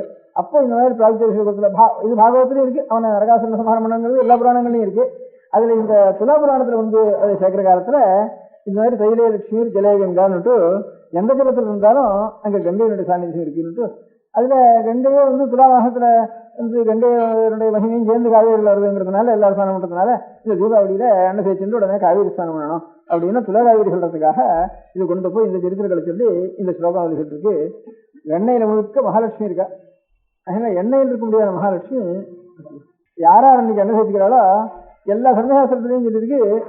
வானப்பிரசனோ சன்னியாசியோ எல்லாத்தையும் விட்டவனோ எல்லாரும் எண்ணெய் சேர்த்துக்கணும்னு சொல்லியிருக்கு. அன்னைக்கு மாத்திரம் ஒவ்வொரு வர்ணத்தையும் சொல்லி ஒரு ஆசிரமத்தையும் சொல்லி எல்லாரும் எந்த விதைக்கு சரியா இருந்தாலும் பாக்கி இருக்க முடியாத வருஷம் எதா இருந்தாலும் அந்த வருஷங்கள்லாம் நிறுத்தி பண்ணிட்டு தீபாவளி அன்னைக்கு எண்ணெய் தேய்ச்சிருந்தாகணும் அப்படின்னு சொல்லியிருக்கு. எண்ணெய் தேய்ச்சிக்கிறதும் இந்த வப்பனம் பண்ணிக்கிறதும் இந்த சங்கம காலத்துல தான் பண்ணணும்னுட்டு சங்கம காலத்துக்கு முந்தி பண்ணக்கூடாது. பிராதர் அபியஸ்த தேகஸ்து நிஷ்கிருத்த நெய்வ வித்தியதேன்னுட்டு அந்த சங்கமம்னு சொன்னா 6 காலம்னு பேரு. இந்த 6 காலம்னா 5 காலம் 6 தானே இல்லை 6 நாளில் ஒன்றும் 5 காலம் தான். பிராத காலம், சங்கம காலம், மாத்தியான்ய காலம், அபராண்ண காலம், சாயங்காலம் 5 காலம் தான். இந்த பகல்ல 6 நாள் ஒவ்வொன்றுக்கு. 6 நாள்னா ஒரு நாளைக்கு 24 நிமிஷம். 24 நிமிஷம்னா 2 மணி 24 நிமிஷம் ஆகுது. அது 60 24 84 நிமிஷம் ஆகுது ஒரு காலத்துக்கு. அந்த 2 மணி 24 உதயம் முதல் சரியா 30 நாடின்னு கணக்கு பண்ணினா உதயம் முதல் 2 மணி 8:24 வரைக்கும் பிராதகாலம்னு பேரு. 8:24 10:48 வரைக்கும் சங்கம காலம்னு பேரு. 10:48 1:12 வரைக்கும் மாத்தியான்ய காலம்னு பேரு. 1:12 3:38 வரைக்கும் அது அபராண்ண காலம்னு பேரு. அதுக்கப்புறம் 6 மணி வரைக்கும் சாயங்காலம்னு பேரு. பிராத சங்கம மாத்தியான அபராண்ண சாயங்காலான்னு பேரு. இதுல இன்னென்ன காலத்துல என்னென்ன பண்ணணும்னு சமசாஸ்திரத்துல விதிச்சிருக்கு. அதுல இந்த அபியங்கம்னா என்ன சேர்த்துக்கிறது, க்ஷௌரம், இது ரெண்டும் இந்த ஹோமங்கள், பிராயஷ்சித்தங்கள் இதெல்லாம் சங்கம காலத்துல பண்ண வேண்டிய காரியம். இந்த காயத்ரி கூட, காயத்ரி ஜபம்ங்கிறது 8 மணி 24 அப்புறம் தான் அது பிராயஷ்சித்த அர்த்தம் ஏற்பட்டது. காயத்ரி அந்த காயத்ரி ஜபத்துல வருஷாந்திரத்துல பண்ற காயத்ரி ஜபத்துக்கு அந்த காயத்ரி ஜபம்னு ஒரு நாள் போடுறேன், அன்னைக்கு பண்றது அது பிராயஷ்சித்த ரூபம். அது பிராயஷ்சித்த ரூபம் சங்கம காலத்துல பண்ணும், விடியாலம் பண்ணக்கூடாது. விடிகாலம் சமஸ்கிருதம் பண்றதா அது தனியா பண்ண வேண்டியது. பிராயஷ்சித்த ரூபமா ஒரு சங்கல்பம் பண்ணிட்டு பாக்கி இதர நாள்ல பிராயஷ்சித்தம் பண்ணாலும் காயத்ரி ஜபத்தினை தவிர பாக்கி நாள்ல ஒரு சில தோஷத்துக்காக பிராயஷ்டத்துக்காக சில காயத்ரி ஜபம் கூட பண்ண சொல்றது. அதெல்லாம் சங்கம காலத்துல பண்ண வேண்டியது. எண்ணெய் வச்சுக்கிறது பிராத காலத்துல பண்ணவே கூடாது. பிராத காலத்துக்கு முந்தி உஷக்காலத்துல ராத்திரில எண்ணெய் சேர்த்துக்கவும் கூடாது அப்படின்னுட்டு அது ரொம்ப தோஷம் சொல்லியிருக்கு. இதுக்கு சமானம் அப்படிதான் தேய்ச்சினுட்டா நல்ல விஷயத்துல பாக்கி சுரையரை கல்லு எல்லாம் உடம்புல தேய்க்கின்றா இந்த தோஷமும் அந்த தோஷத்துக்கு சமானம்னு அப்படிலாம் சொல்லியிருக்கு. அப்படி இருந்தாலும் இதுக்கு விசேஷ இது இன்னைக்கு அவன் எப்படி உனக்கு நீ கேட்டது அவன் பிரார்த்திக்கின்றதுனால இந்த உஷக்காலத்திலேயே பண்ணிக்கணும். அது நேர் விபரீதமா இப்போ ஒரு பசுவை கூட நம்ம ஒரு பிராணியை கூட கொல்லப்படாது, ஆனா யுத்தத்துல பிராணி ஹிம்சை பண்ணினா தோஷம் இல்லைன்னு சொல்ற மாதிரி நேர் விபரீதம் சொல்ற மாதிரி அதே மாதிரி என்ன சேர்த்துக்கவே கூடாது இந்த 8:30 மணிக்குள்ள. ஆனாலும் இந்த இதன்னைக்கு அன்னைக்கு உஷக்காலத்தில் தேய்ச்சிண்டு ஆகணும், 6 நாளும் தேய்ச்சிண்டு ஆகணும்னுட்டு அவன் பிரார்த்தனை பண்ணியிருந்தான். அந்த அவன் பிரார்த்தனைய சுவாமி யாரான்னு ஒத்தான் அவன் தாயாரா பிள்ளைய பெரிய எடுத்துட்டு அப்பாரான்னு ஊரெல்லாம் நல்லா இருக்கணும்னு கேட்பாட முடியாது.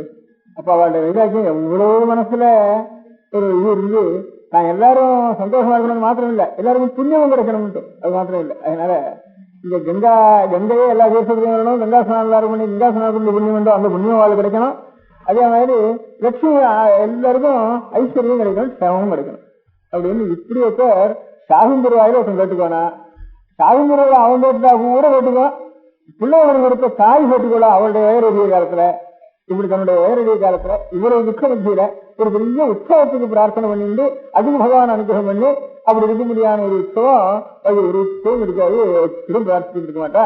அதனால இதை காட்டிலும் ஒரு வைராக்கியமும் உண்மையா லோகம் முழுக்க சேவமா இருக்கணுங்கிற ஒரு எண்ணத்தோடு ஏற்பட்ட ஒரு உற்சவம். அதுல இருந்து நம்முடைய ஒரு துக்கங்கள்லாம் பெருசில்லை, ஊரெல்லாம் நல்லா இருந்தா போதும். நமக்கு பரம துக்கம் இருக்கிற காலத்துல பாக்கியத்துல தோணும், சாமானிய சமயத்துல பரம துக்கத்தை அனுபவிச்சு இருக்கிற க்ஷணத்துல இந்த துக்கங்கள்லாம் விஷயம் இல்லை.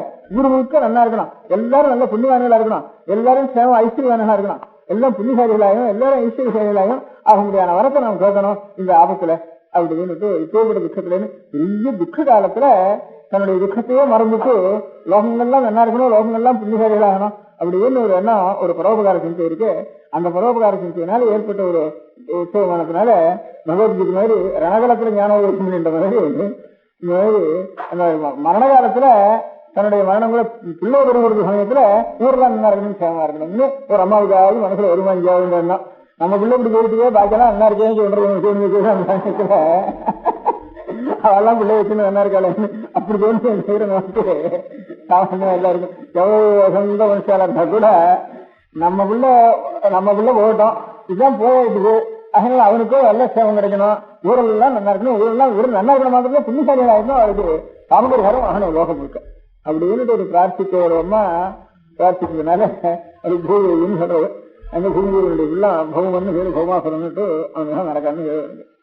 அந்த ஒரு புண்ணிய காலத்தில் அப்பேற்பட்ட ஒரு தியாகம் பண்ணி அதுல இருந்து அந்த தியாகத்தினால ஏற்பட்ட ஒரு மகோத்சவத்தினால இந்த தீபாவளி உற்சவத்துக்கு இவ்வளவு சாதி வந்துச்சுன்ட்டு எனக்கு தோணிச்சு. பகவத்கீதை எப்படி ஏற்பட்ட பகவத்கீதை எந்த மாதிரி உண்டாச்சோ அந்த மாதிரி லோகத்துல ஒரு புத்தகம் உண்டாகல அப்படி இடத்துல. இந்த மாதிரி பெரிய வயலறிஞான சமயத்துல சந்தமா லோகம் முழுக்க நல்லா இருக்கணும், புண்ணியசாலியா இருக்கணும் ஒரு எண்ணம், பெரிய எண்ணம் வந்து அந்த எண்ணத்தினுடைய மிக இந்த இது இப்ப ஏற்பட்ட ஒரு பெரிய தீபாவளிக்கு இவரெல்லாம் தீபாவளி தீபாவளின்ட்டு பேர் வரத்துக்கு ஏற்பட்டு சொல்ற வழக்கம் அப்படின்னு நான் நினைச்சேன். சொல்ற வழக்கம் இல்லை, நான் நானா ஊகம் பண்ணி எனக்கு ஒரு தோணின அபிப்பிராயத்தை எனக்காக சொல்லணும். அவ பிரார்த்திக்கிறதுனால அவள் நல்ல உயர்ந்த நல்ல அவளுக்கு ஈடான ஒரு மனோபாவம் யாருக்கும் இல்லை. அவ்வளவு உயர்ந்த மனோபாவத்தை அடைஞ்சிருந்தது இதுல இருந்து தெரியுதுன்னு நான் ஒதுக்க வேண்டியிருக்கு. அவ அடைஞ்சு இருக்கட்டும், நமக்கு என்ன செய்யனால கேட்டா அப்படி அவ அப்படி பிரார்த்திக்க முடியாத பிரார்த்திக்கின்ற ஒரு பெரிய மகத்துவம் உலகம் உள்ளனாலும் உள்ளளவும் வந்துட்டு இருந்தானே நமக்கும் அது மாதிரி நம்முடைய சொந்த குடும்பத்திலேயோ நம்முடைய சொந்த முறையிலேயோ ஏற்பட்ட கஷ்டங்கள்லாம் பெரிய கஷ்டம் இல்லை, இவரெல்லாம் நல்லா வாழணும் அப்படிங்கிற எண்ணம் நமக்கு நாம் மறந்து வரக்கூடாது. அதான் நமக்கு ஏற்பட்ட லாபம் இருந்து தீபாவளி எப்படி ஏற்பட்டது என்ன தனக்கு பெரிய துக்கம் இருந்தாலும் இவரெல்லாம் நல்லா இருக்கணும்னு ஒருத்த பிரார்த்திக்கிறதுனால இந்த துக்கம் ஏற்பட்டதுங்கிற மூலத்தை நம்ம தெரிஞ்சுக்கவானா நமக்கு கொஞ்சமாவது உரைக்கும். கஷ்டம் வர்றது சகஜம், நாம் தப்பும் பண்ணுவோம், தப்புக்கு ஒரு கஷ்டம் அனுபவிப்போம். தப்புக்கு ஒரு கஷ்டத்தை தப்பு பண்ணதுக்காக ஒரு கஷ்டத்தை அனுபவிக்கிற காலத்துல அந்த தப்பு சில சமயம் நமக்கு தெரியும், சில சமயம் தெரியாம இருக்கலாம். நாம் என்ன தப்பு பண்ணினோம்னு தெரியாம இருக்கலாம். அப்பவும் சில கஷ்டம் அனுபவிப்போம். தெரிஞ்சும் நமக்கு நியாயம்தான், நம்ம இவ்வளவு பண்ணிருக்கோம், நம்ம பண்ணிருக்கிறதுக்கு இந்த கஷ்டம் நமக்கு வந்திருக்கு அப்படின்னு தெரிஞ்சும் ஒரு சமயங்கள்ல சமாதானம் பிடிச்சிக்குவோம். நம்ம ஒரு இந்த ஜென்மத்தில் நம்ம ஒரு பாவம் பண்ணலையே, எனக்கு இவ்வளவு கஷ்டம் வந்திருக்கு, இதுக்கு என்ன காரணம், காரணம் இல்லாம இருக்குது, இப்படி வரதுக்கு கொஞ்சம் கூட நியாயம் இல்லையேன்னு சில சமயம் துக்கம் விடுவோம். நமக்கு தெரிஞ்சுக்கிட்டும் தெரியாத ஓட்டம் எல்லாம் நமக்கு தெரியும் தீர்மானம் பண்ண முடியாது. இப்போ வரது அதுல இருந்து அந்த காரணத்துல காரணம் நமக்கு சில சமயம் தெரியாது, சில சமயம் தெரியாம இருக்குது.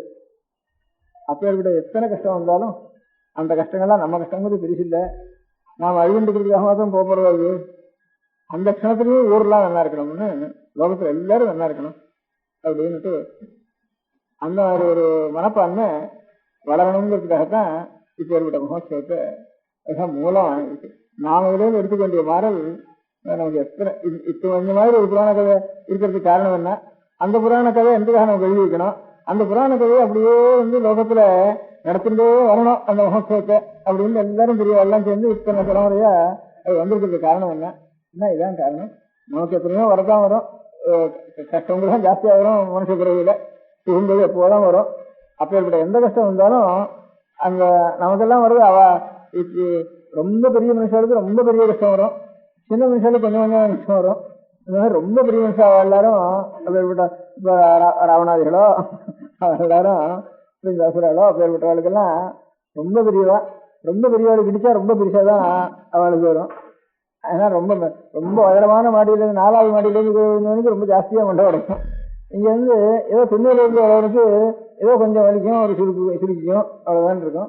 அது 4 மாடியிலேருந்து வந்து ஜாஸ்தியா தான் இருக்கும் அவளுக்கு. அதனால நமக்கெல்லாம் வர கஷ்டம் பெரிய கஷ்டமே இல்லை. அதனால இது நமக்கு ஒவ்வொன்றையும் பெரிய கஷ்டமா நினைச்சுட்டு இருக்கோம். நம்ம பெருசா சொன்னதோ எந்த கஷ்டம் வந்தாலும் நம்ம கஷ்டம் பெருசு இல்லை. அதனால எல்லாரும் நல்லா இருக்கணும் அப்படிங்கிற மாறல நமக்கு உணர்த்துறதுக்காகத்தான் பகவானை அங்கீகரிச்சு இதுக்கு வரம் கொடுத்தாரு. இந்த சரி நீ பிரார்த்திச்ச பிரகாரம் நான் கொடுத்தேன்னா அவனுக்கு முன்னத்துக்காக மாத்திரம் இல்லை, லோகத்துல இருக்கிற எல்லாருக்கும் இதை இது ஆறானும் கோடி ஜனங்கள்ல ஆறாம் கவனிச்சு பார்ப்பான். கவனிச்சு பார்த்தா இந்த மாறல அவன் எடுத்துட்டு நமக்கு இந்த மாதிரி நமக்கு எந்த கஷ்டம் வந்தாலும் அந்த கஷ்டங்கள்லாம் கஷ்டம் இல்லை, எல்லாரும் நல்லா இருக்கணும் அப்படிங்கிறது அதைத்தான் நாம் பிரார்த்திக்கணும். இன்னும் பிரார்த்திச்சுட்டா அப்புறம் இந்த கஷ்டமே எனக்கு தோணாது. இந்த கஷ்டத்துக்கு மருந்து இந்த கஷ்டத்தையே அழுதுட்டு இருந்தா நினைச்சுட்டு இருந்தா இன்னும் வளங்கன்னு கேட்டுக்கும் போதே போது. நம்ம கஷ்டம் என்ன தெரிஞ்சு இன்னும் எத்தனை ஜனங்கள் கஷ்டப்பட்டு இருக்கு, லோகத்தில் இருக்கிற கஷ்டங்கள்லாம் நிவர்த்தியாகட்டும் அப்படின்னு நினைச்சுவானா நம்ம கஷ்டமே மறந்து போயிடணுக்கு நம்ம கஷ்டத்துக்கு பெரிய ஹீரிங் அது.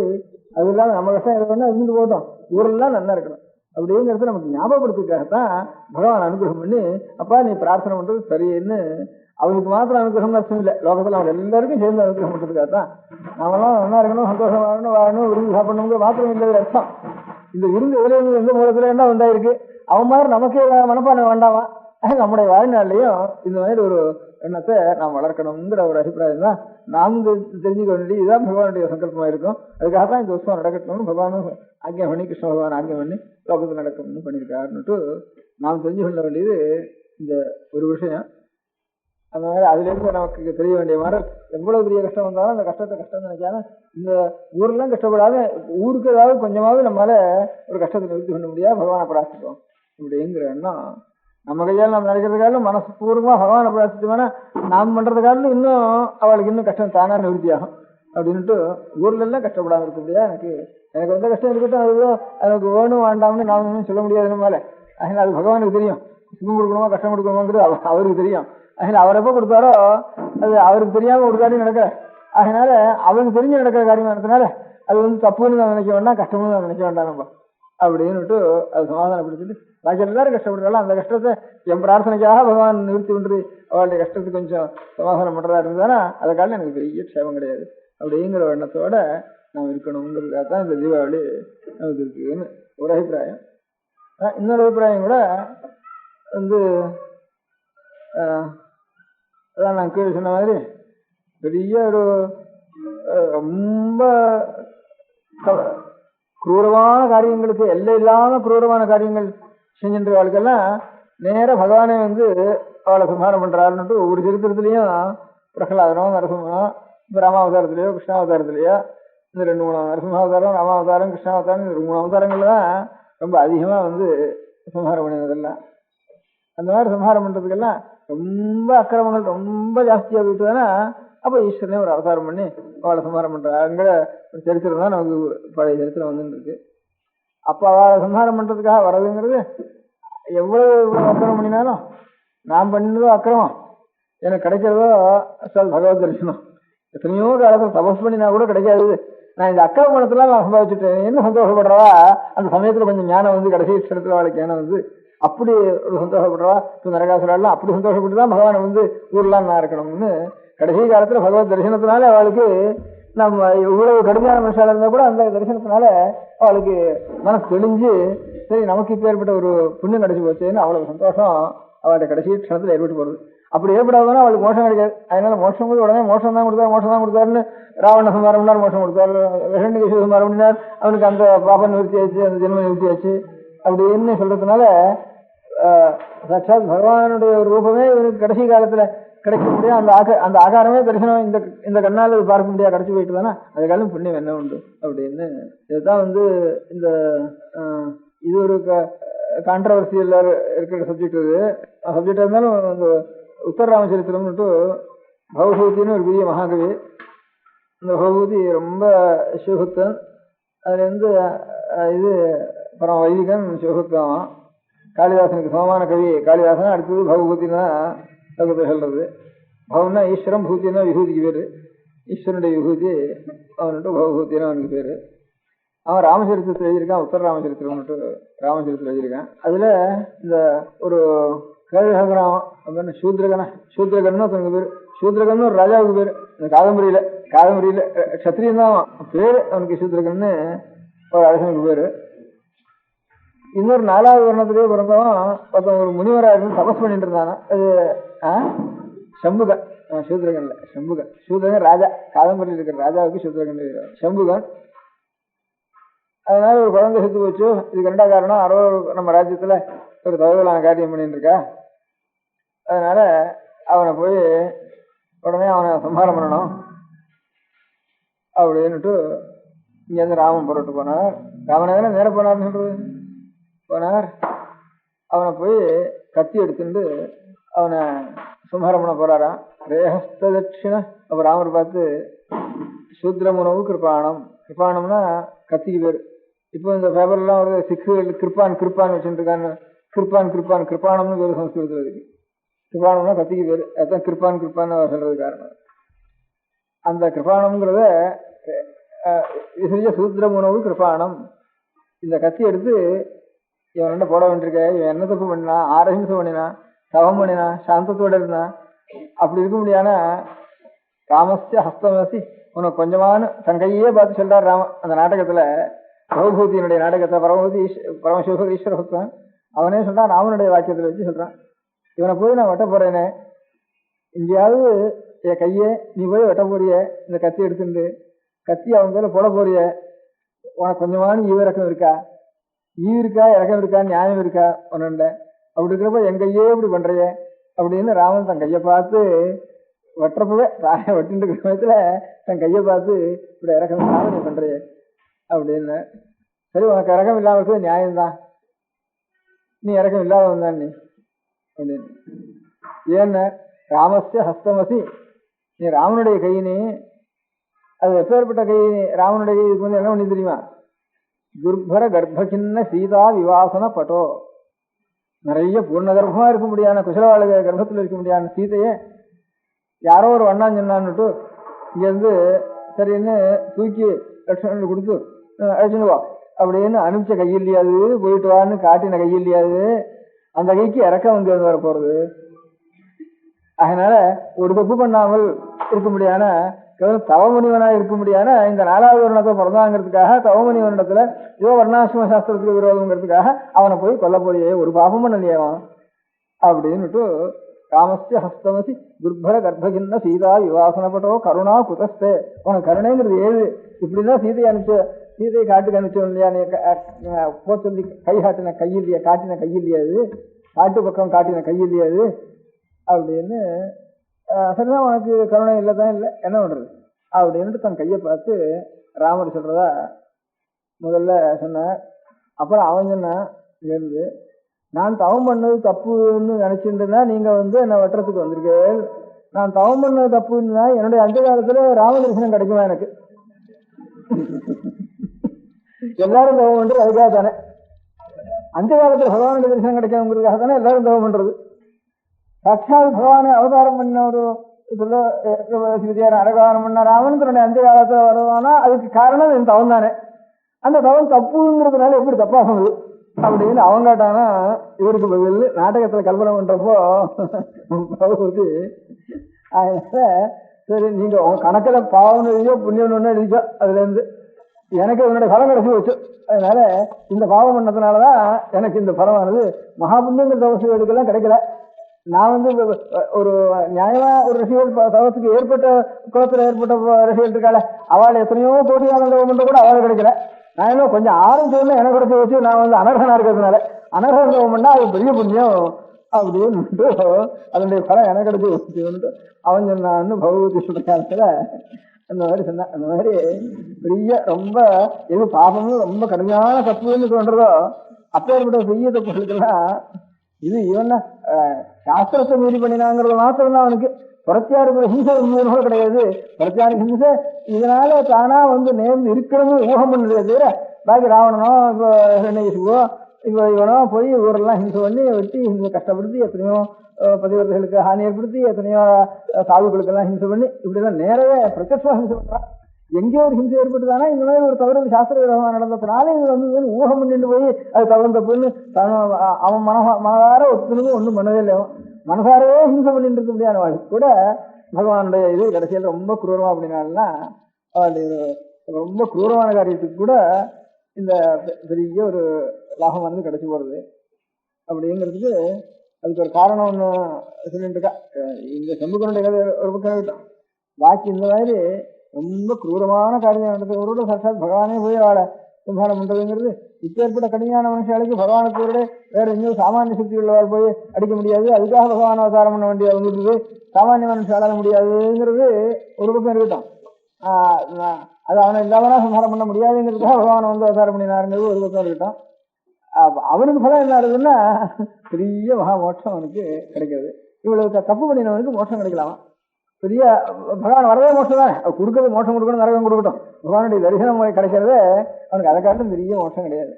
அப்பேற்பட்ட ஒரு பெரிய பாக்கியம் அவனுக்கு கிடைக்கலாம். ஏன்னா அதுக்குதான் சமாதானம் சொல்லி ரொம்ப ஒரு பகவானுடைய நினைவு நமக்கு நிறைய இருக்கணும்.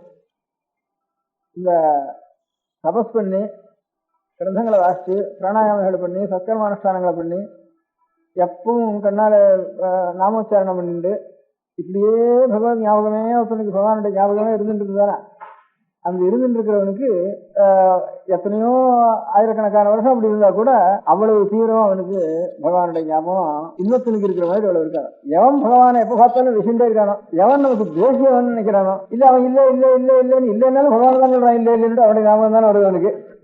அவனுக்கு பகவானிடத்துல வெய்யறவனோ இல்லைன்னு சொல்றவனோ அவனுக்கு எவ்வளவு பகவத் ஞாபகம் வருதோ அவ்வளவு தபஸ் பண்றவனுக்கும் பகவான் ஜபம் பண்றவனுக்கும் வராது. அதனால அவ்வளவு ஞாபகம் அவனுக்கு வந்துருது. அந்த ஞாபகத்துக்கு நேரம் பலம் கொடுக்க வேண்டியிருக்கு சுவாமி. அதனால அது வேகம் அந்த அவன் அந்த வேகத்தோட பண்றாரோ அந்த வேகத்தோட ரொம்ப தடு அவன் உருன்னா இது புர்றன்னு வேண்டு அவன் அடிக்க வேண்டியிருக்கு. அப்படி போனாதான் அவனுக்கு ஒரு புண்ணியமானது கிடைக்கிறது. அப்படி புண்ணியம் கிடைச்சவங்க நரகாசுரம் அவள் எல்லாரும் தீபாவளி தான் திருப்பி திருப்பி கொள்ளை இங்கதானே வர வேண்டியிருக்கு. என்ன அப்பேற்பட்ட ஒரு பாக்கியம் கிடைச்சது. ரொம்ப கடுமையா தேசபக்தின்னு அது சொல்ற வழக்கம். அது பயமா இருந்தாலும் பகவான் இடத்துல பயமா இருந்தாலும் அது புண்ணியம் அவனுக்கு. பயத்தினாலேயாவது நினைவு வரும், தேசத்தினாலேயாவது நினைவு வரும். நினைவு ஆழ்ந்த நினைவு பிரேமையினால வர நினைவை காட்டிலும் தேசத்தினால ரொம்ப சீக்கிரம் ஒரு 10 வருஷத்துல ஒரு பிரேம பக்தியினால வர நினைவை காட்டிலும் ஒரு 4 நாள்ல தேசத்தினால அவ்வளவு நினைவு இவனுக்கு உண்டாயிடும். அப்படி என்ன சொல்ற வழக்கம். இதுதான் இன்னொரு விஸ்வாந்தம். இது பக்தியும் இல்லை, பயமும் இல்லை, தேசமும் இல்லை, வேற ஒன்னால பகவானுடைய கனவு வந்து நரசிம்ம சுவாமியுடைய கனவு வந்து அப்படின்னு ஒரு சரித்திரத்துல எழுதியிருக்கு. பக்தியும் இல்லை, தேசமும் இல்லை, பகவானத்துல பயமும் இல்லை, இந்த 3ம் இல்லாம நிறைய பக்தி பண்ணி தேசம் பண்ணிண்டு அல்லது பக்தியோ அல்லது தேசமோ அல்லது பயமோ இது எல்லாத்தையும் காட்டிலும் அதிகமான அனுகிரகம் ஒருத்தனுக்கு கிடைச்சி வச்சுன்னு இன்னொரு கதை ஒன்று. 4வது நிமிஷம் நான் சொல்றது. பகவானுக்குள்ள பயத்தினால சுவாமி மோட்சம் கிடைச்சாலும் அதிகமாக திருஷ்டாந்தம் கதை கிடையாது. பக்திக்கும் தேசத்துக்கும் தான் கதை ஜாஸ்தியா இருக்கு. நம்ம ஆதி ஆச்சாரியாளுடைய ஆதி பகவத்பாதாளுடைய ஒரு சரித்திரத்துல சங்கர விஜயங்கள்ல சில சங்கர விஜயத்துல ஒரு கதை ஒண்ணு போட்டிருக்கு. அந்த கதையில ஒரு கிரகச்சன்னுட்டு ஒரு காபாலிகம் மாதிரி அதனுடைய விசேஷம், காபாலிக விசேஷம்.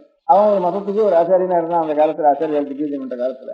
அந்த மாதிரி இருக்க முடியாத ஒரு மதத்து அவளுடைய மதத்தினுடைய சம்பிரதாயம் அந்த காலத்துல எப்படின்னு கேட்டா, ஈஸ்வரன் எப்படி எலும்புனால மாலை போட்டு இருக்காரோ அந்த மாதிரி நாமும் எலும்பு மாலாவும் போட்டுக்கணும். அவர் எப்படி கபாலத்தை கையில் எழுந்திருக்காரோ நாமும் அதே மாதிரி வேஷத்தை போட்டுண்டு ஜட்டையை போட்டுண்டு ஸ்மசானத்துக்கு உண்டான வீதி உடம்பு முழுக்க போட்டுண்டு அந்த ஸ்மசானத்துல இங்கே மண்டபோட்டு இருக்கிறதுதான அந்த மண்டபத்தை கையில் எடுத்துட்டு அதில் எடுத்துட்டு பிச்சை எழுந்தணும்.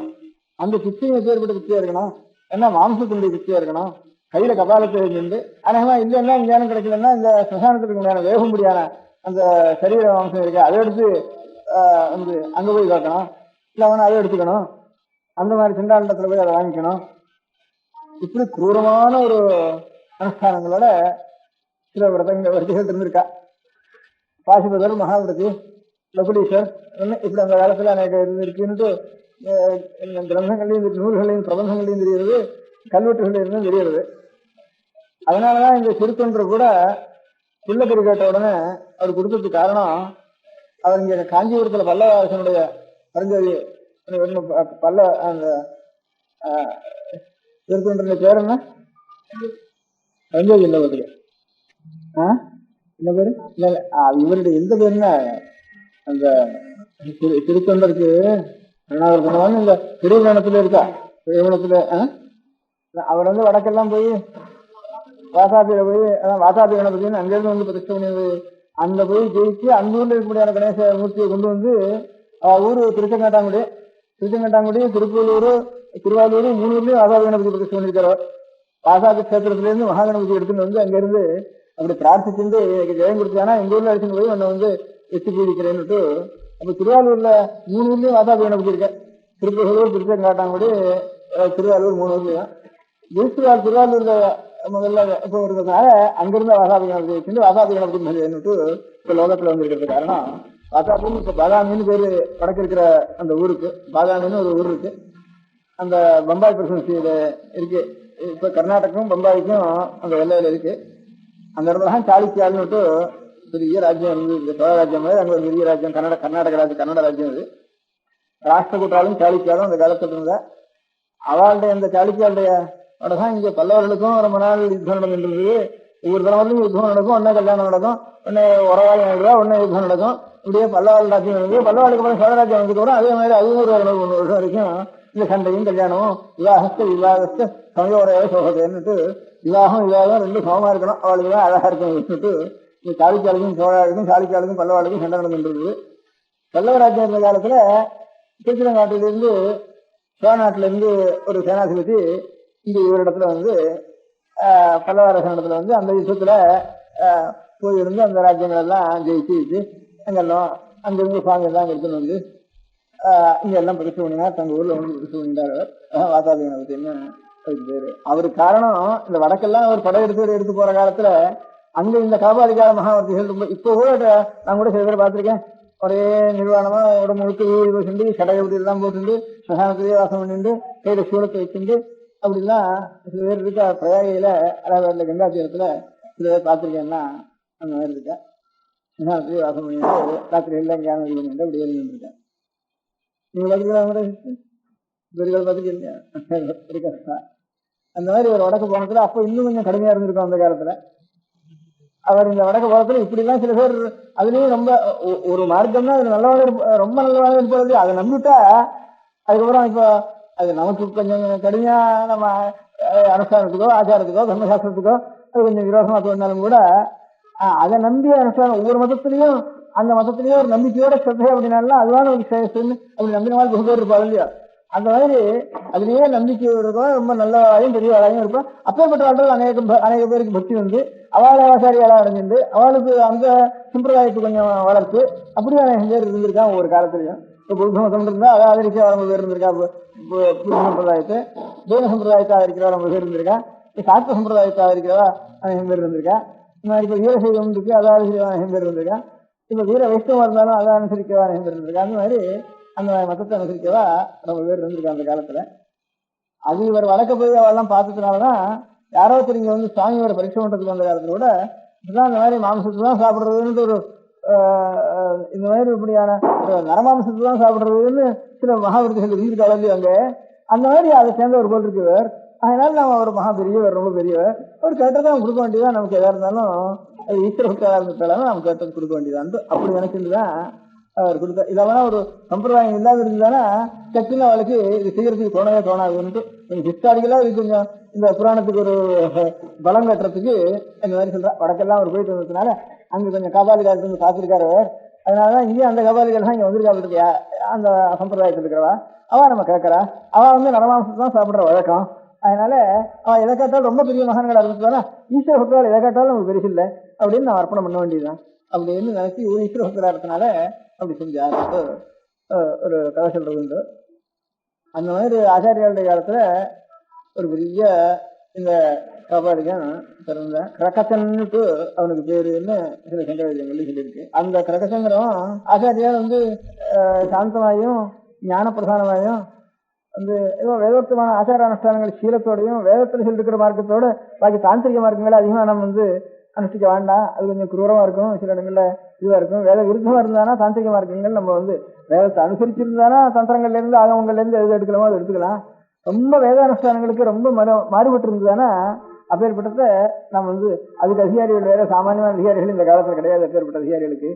அதனால அதெல்லாம் நமக்கு வேண்டாம் அப்படின்னுட்டு அநேக இடங்கள்ல ரொம்ப கடுமையான தாந்திரிகமா இருக்கிற இடத்துலாம் சாந்தப்படுத்தி வைதிக முறையே ஆச்சாரியா அனுஷ்டானம் பண்ணிருக்காரு. அதிகமான ஹிம்சை இருக்கிற இடங்கள்ல எல்லாம் ஹிம்சையோ சுராபானங்களோ ரொம்ப கெடுதலான ஒரு சீலங்களோ சீலத்துக்கு தவறுதலான நடவடிக்கைகளோ இதெல்லாம் இருந்ததுன்னா ஏதோ சில புஸ்தகங்கள் எழுதியிருக்கலாம்.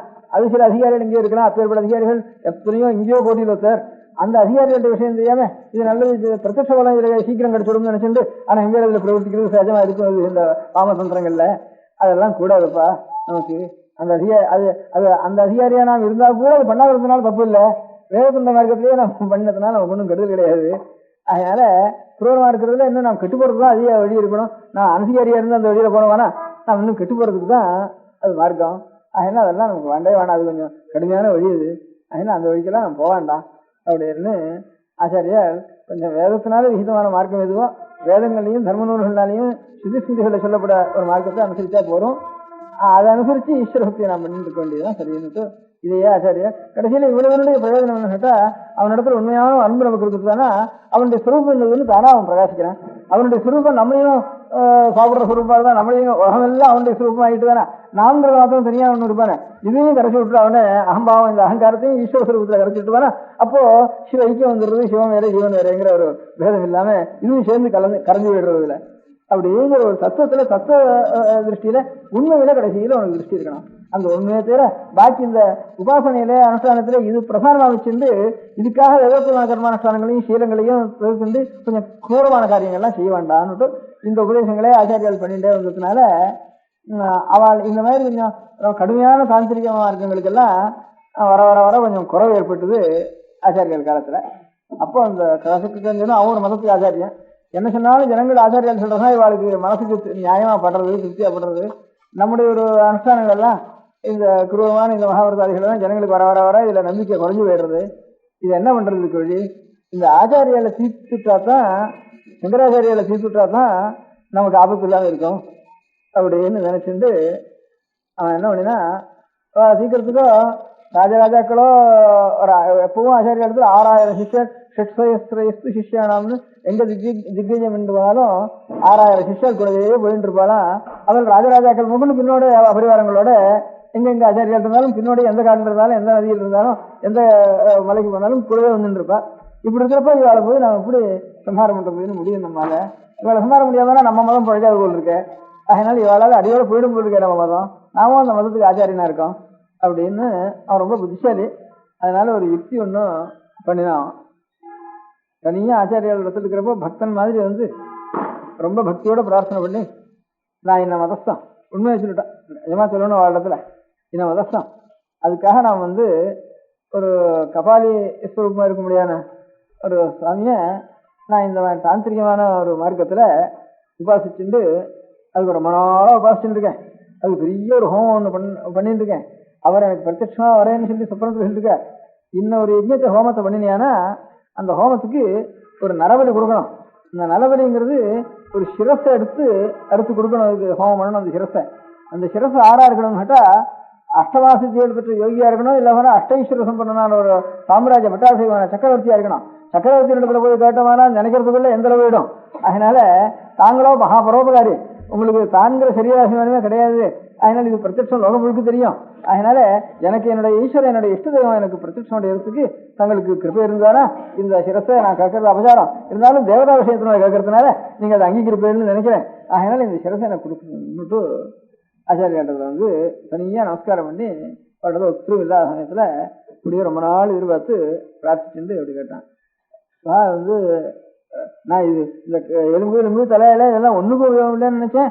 ஒருத்தனுக்கு பெரிய லாபத்துக்கு உபயோகமா இது கிடைக்க முடியாத சந்தர்ப்பம் எனக்கு வந்துதா என்னைக்கானு தானாவது உருண்டுதான் போக போறது இங்கே கீழே போயிட போறது கொடுக்குறப்போ இப்போட பிரயோஜனத்தோட ஒண்ணு கிடைக்க முடியாத சந்தர்ப்பம் எனக்கு நேர்ந்துதா அப்படின்னு ஆச்சாரியால் ரொம்ப சந்தோஷப்பட்டு ஆனா ஒரு சமாச்சாரம் நான் பேசிட்டு இருக்கிறப்போ நீ தான் எடுத்தியானா ஆள் வந்துருவா அவனுக்கு ஒன்றும் காரியம் நடக்காது அதுக்கு நான் ஒரு யுக்தி பண்றேன் அதனால இந்த சமயத்துல வா அந்த சமயத்தில் நான் ஒத்துரும் இல்லாம அந்த சமயத்தில் நான் வந்து என்னுடைய சரீரத்தில் எடுத்துட்டு போறதுனா அப்பவும் நான் சமாதி நிஷ்டையிலே இருக்கேன் என்ன எனக்கும் கடைசி காலத்தில் இருக்கிறது முறைக்கு எதுக்கு இருந்தாலும் அஞ்சு காலத்துல சமாதி நிஷ்டையில் இருக்கணும்னு சாஸ்திரம் அந்த முறையில் நான் இருக்கேன் உனக்கும் வேற இடத்துலையும் வர வேண்டாம்னு சொல்லிடுறேன் அந்த சமயத்துல அதனால நீ மாத்திரம் வா அவன் வந்தா மாத்திரம் அவனை உள்ள அனுப்புன்னு சொல்றேன் ரகசியமா வந்து சேரு அப்போ தனியா மறைச்சி வச்சுட்டு அந்த கத்தி எடுத்து என்னுடைய சிரத்தை எடுத்துட்டியானா அப்போ நீ எடுத்துட்டு உனக்கு ஒரு தேவதா பிரசாதம் எடுக்கிறது என் தலை என்னுடைய ஒரு மாம்சம் உபயோகப்படுறதுன்னா ஒரு அஸ்தி எலும்பு உபயோகப்படுறதுன்னா மண்டையோடு உபயோகப்படுறதுன்னா இதை காரணம் பெரிய காரியம் உண்டா அந்த மண்டபத்தை வச்சுட்டு அப்புறம் நான் கபாலத்தை வச்சுட்டு நான் சஞ்சாரம் பண்றேன் அப்படின்னுட்டு கொஞ்சம் ரொம்ப ஆனந்தம் அப்படின்னுட்டு இப்படி உபயோகப்படுறதானே எடுத்துக்கோப்பா அப்படின்னு சொல்லிட்டு போயிட்டா அதே மாதிரி அவன் வந்துட்டான் இவன் உட்காந்துருந்தா ஒரு நதி தீரத்துல ஒரு ஏகாந்த ஸ்தானத்துல உட்காந்துருந்த உடனே அவன் வந்து இங்க இருந்து தலைய கத்தி தலையை வெட்டுறதுக்கு ஆரம்பிச்சான் பக்கத்துல ஒரு நதி ஆரம்பிச்ச சமயத்துல ஆச்சாரியாளுடைய சிஷ்யால முக்கியமா இருக்கிறவா பத்மபாதாச்சாரியாள்ட்டு முக்கியமான ஒரு சிஷ்யா அவளுக்கு ஆச்சாரியாளுடைய பக்திக்கு ஈடே கிடையாது அவ்வளவு பக்தி அவளுக்கு அதனால பத்மபாதாள்னு பேர் வந்ததுக்கே காரணம் அவளுக்கு அந்த பத்மபாதாள்னு பேர் வந்ததுக்கு காரணம் ஆச்சாரியால் ஒரு இடத்துல 2 பேர் ஸ்நானத்துக்கு போயிருந்தார் கங்கையில ஒரு நாளைக்கு கங்கையில ஆச்சாரியால் இப்படியே என்னவோ நீங்கிறாவது ஸ்நானம் பண்றாவது முன்னிட்டு கங்கையினுடைய அக்கறைக்கு போயிட்டான் வஸ்திரத்தை வச்சுட்டு இக்கரையில இருந்தேன் அக்கறையில இருந்து ஜாடை காட்டி அப்ப நான் ஸ்நானம் பண்ணிட்டேன் ஈரவத்தோட இருக்கேன் பத்மபாதா இங்க வா வேஷ்டி எடுத்துக்கிறாங்க திடீர்னு நினைச்ச உடனே அது நதியோ மகாப்பிரவாகமாக போகிறது. ஆச்சாரியால் வேடிக்கை ஆசக்தினால நீஞ்சின்னு போகிற மாதிரி அப்படியே போயிட்டா. ஈரத்தோடு இருக்கேன், சட்டுன்னு வஸ்திரத்துக்கு கொண்டு வரனா, இதே வஸ்திரம் நனைஞ்சு போயிடாதா, நீஞ்ச முடியுமா, நீஞ்சி வரதானாலும் சரி, நீஞ்சக்கூடிய இடமாவும் இல்லை. ஆச்சாரியால் இப்படியோ வேடிக்கையா போயிட்டா, ஒரு சித்தினால போயிட்டாவா. உடனே அதெல்லாம் ஒன்றுமே யோசிக்கல, கூப்பிட்டாலும் இல்லையா சரின்னு ஜலத்தில் இது கரையை இடம் ஜலம் இதெல்லாம் நினைக்காம சட்டுன்னு கரையில் நடக்கிற மாதிரி விடுவிட்டு ஓடுறதுக்கு ஆரம்பிச்சு ஆச்சாரியா பத்மபாதாச்சாரியால் மடி எடுத்துட்டு ஓடின உடனே இப்பேற்பட்ட ஒரு குருபக்தியை இது நதியா இது கங்கையா அன்னு அந்த நினைவே இல்லை. அங்கேருந்து ஆச்சாரியால் கூப்பிட்டாலே போக வேண்டியது அந்த ஞாபகத்தோடு போனேன். அப்புறம் இவ்வளவு பக்தியோடு போறாருன்னுட்டு கங்காதேவி ஒவ்வொரு தாமர புஷ்பத்தை காலில் வச்சு வச்சு வச்சு வச்சு கிடுக்கிட்டு ஒரு தாமர புஷ்பம் இருக்கிற மாதிரி இருந்து அப்படியே கொண்டு அங்கே கொண்டு சேர்த்துட்டு அதெல்லாம் பத்மபாதாள்னு அவளுக்கு அது ஆச்சாரிய பக்திக்காகவே அந்த பேர் ஏற்பட்டவன். அந்த பத்மபாதாச்சாரியார் அங்கே இருந்துட்டு இருந்த ஸ்நானம் பண்ணிட்டு இருந்த. ஸ்நானம் பண்ண உடனே அவளுக்கு இதெல்லாம் தெரியாது, இந்த சமாச்சாரம். இவன் இந்த மாதிரி கத்தி எடுத்துட்டு ஆச்சாரியால் தனியாக அவள் ரெண்டாலும் பேசிட்டு இந்த மாதிரி உக்குமுத்து பண்ணிட்டு இந்த மாதிரி ஆச்சாரியாளுடைய ஒரு சரீரம் இதோட போயிட போகிறது லட்சணத்தோடன்னுட்டு ஒருத்தருக்கும் தெரியாது, அவருக்கும் தெரியாது. என்னமோ ஒரு ஆவேசம் வந்து அவருக்கு ஒரு ஆவேசம் வந்த உடனே அங்கேருந்து ஹோர்னு ஒரு சத்தம் போட்டுட்டு அங்கேருந்து ஓடி வந்தாருங்க. இவன் கத்தி எடுத்து போட போற சமயத்துல திடீர்னு வந்தா வந்து அவன் அப்படியே கிழிச்ச. இதனால கிழிச்சா என்ன சமாச்சாரம்னு தெரியாது. அப்படியே கிழிச்சு கீழே கிடக்கான். கத்தி கையில் இருக்கு. அவனுடைய ஹிருதயம் அப்படியே ஹிரண்யகசிபு கிழிச்ச மாதிரி அப்படி கிழிச்சு கீழே கிடக்கான். இந்த கீழே கடந்துட்டு ஹான்னு அட்டகாசம் பண்ணிட்டு இருந்துட்டு இருக்கா. அந்த நேரத்தில் ஒரே அட்டகாசம் நரசிம்மனுடைய அட்டகாசம் நடந்துட்டு. அப்போ ஆச்சாரியார் சமாதியெல்லாம் உட்காந்துருக்கா. இந்த நினைவே இல்லாமல் இருக்கணும். இப்போ ஏற்பட்ட ஒரு சாட்சாத் பகவானுடைய ஆவேச அட்டகாசம் கேட்ட உடனே ஆச்சாரியாருக்கு விழிப்பு வந்த உடனே இது ஆடுறா இருக்கான்னா இவன் கிழிச்சு கிடக்கான், கத்தியை தூக்கி கிடக்கான். இந்த பத்மபாதாச்சாரியார் இருந்து ஒரு அட்டகாசம் பண்ணிட்டு தன்னுடைய நினைவு இல்லாம இப்படி இருக்கேன். இது என்னடா அது என்ன சமாச்சாரம் ஒன்றும் தெரியுதுன்ட்டு சொல்லி சுவாமி நரசிம்மனுடைய ஒரு ஆவிர்வாவம் இங்கே ஏற்பட்டிருக்கா அப்படின்னு உடனே ஸ்தோத்திரம் பண்ணி உடனே சாந்தப்படுத்தி என்ன பண்ணிவிட்டேன். சரி அவருக்கு ஒன்றும் தெரியல, இப்படி ஒரு இது கீழ்ச்சி எடுத்து உடனே சொன்னே வந்த உடனே சாந்தமான உடனே நமஸ்காரம் பண்ணி நான் சொல்றேன். என்னடா இது என்ன சமாச்சாரம், என்ன நீ பண்ணினேன், எனக்கு ஒன்றும் தெரியலையே. நான் இதில் என்ன நதியில் வந்து ஸ்நானம் பண்ணிட்டு இருந்தேன், எனக்கு ஒன்றும் தெரியல. இங்கே பார்க்குறேன் இந்த மாதிரி எல்லாம் கிடக்கு, எனக்கு ஒன்றும் தெரியல அப்படின்னு. நீ என்ன எங்கேயாவது உபாசனை பண்ணியா, எங்கேயாவது நரசிம்ம சுவாமியான இப்போ பிரத்யட்சம் வந்தாலே இந்த அட்டகாசனாலையும் இந்த கீர்த்தனாலையும் தெரியுது. நீ ஏன் நரசிம்மனுடைய உபாசனை எங்கேயாவது பண்ணினியா, நீ எங்கே பண்ணினேன், என்ன சமாச்சாரம்? நான் ஒன்றும் எனக்கு வந்து ஒரு உபாசனை பண்ணினேன், ஞான மார்க்கத்தில் தானே உனக்கு இது பண்ணினேன், தத்துவ விசாரமும் ஆத்மனிஷ்டையும் அதுதானே பண்ணிட்டு இருக்கேன் நீ. அதனால தத்துவ விசாரியும் ஆத்மனிஷ்டையும் தானே இப்போ பண்ணிட்டு இருக்கேன், வேற உபாசனையா ஒரு தேவதைகளுடைய சாநித்தியம் இதெல்லாம் உனக்கு வந்ததா தெரியலையே, நீ எங்கே பண்ணினேன், இதுக்கு நீங்க விவகாரம் பண்ணியிருக்கியா அப்படின்னு. இல்லையா நான் இங்கே சன்னிதானத்துக்கு நான் வந்து சேர்றதுக்கு முந்தி பால்யத்தில் எனக்கு 60 நரசிம்ம மந்திரம் உபதேசம் பண்ணினா, எனக்கு அதெல்லாம் இப்போ ஒன்றும் தெரியல.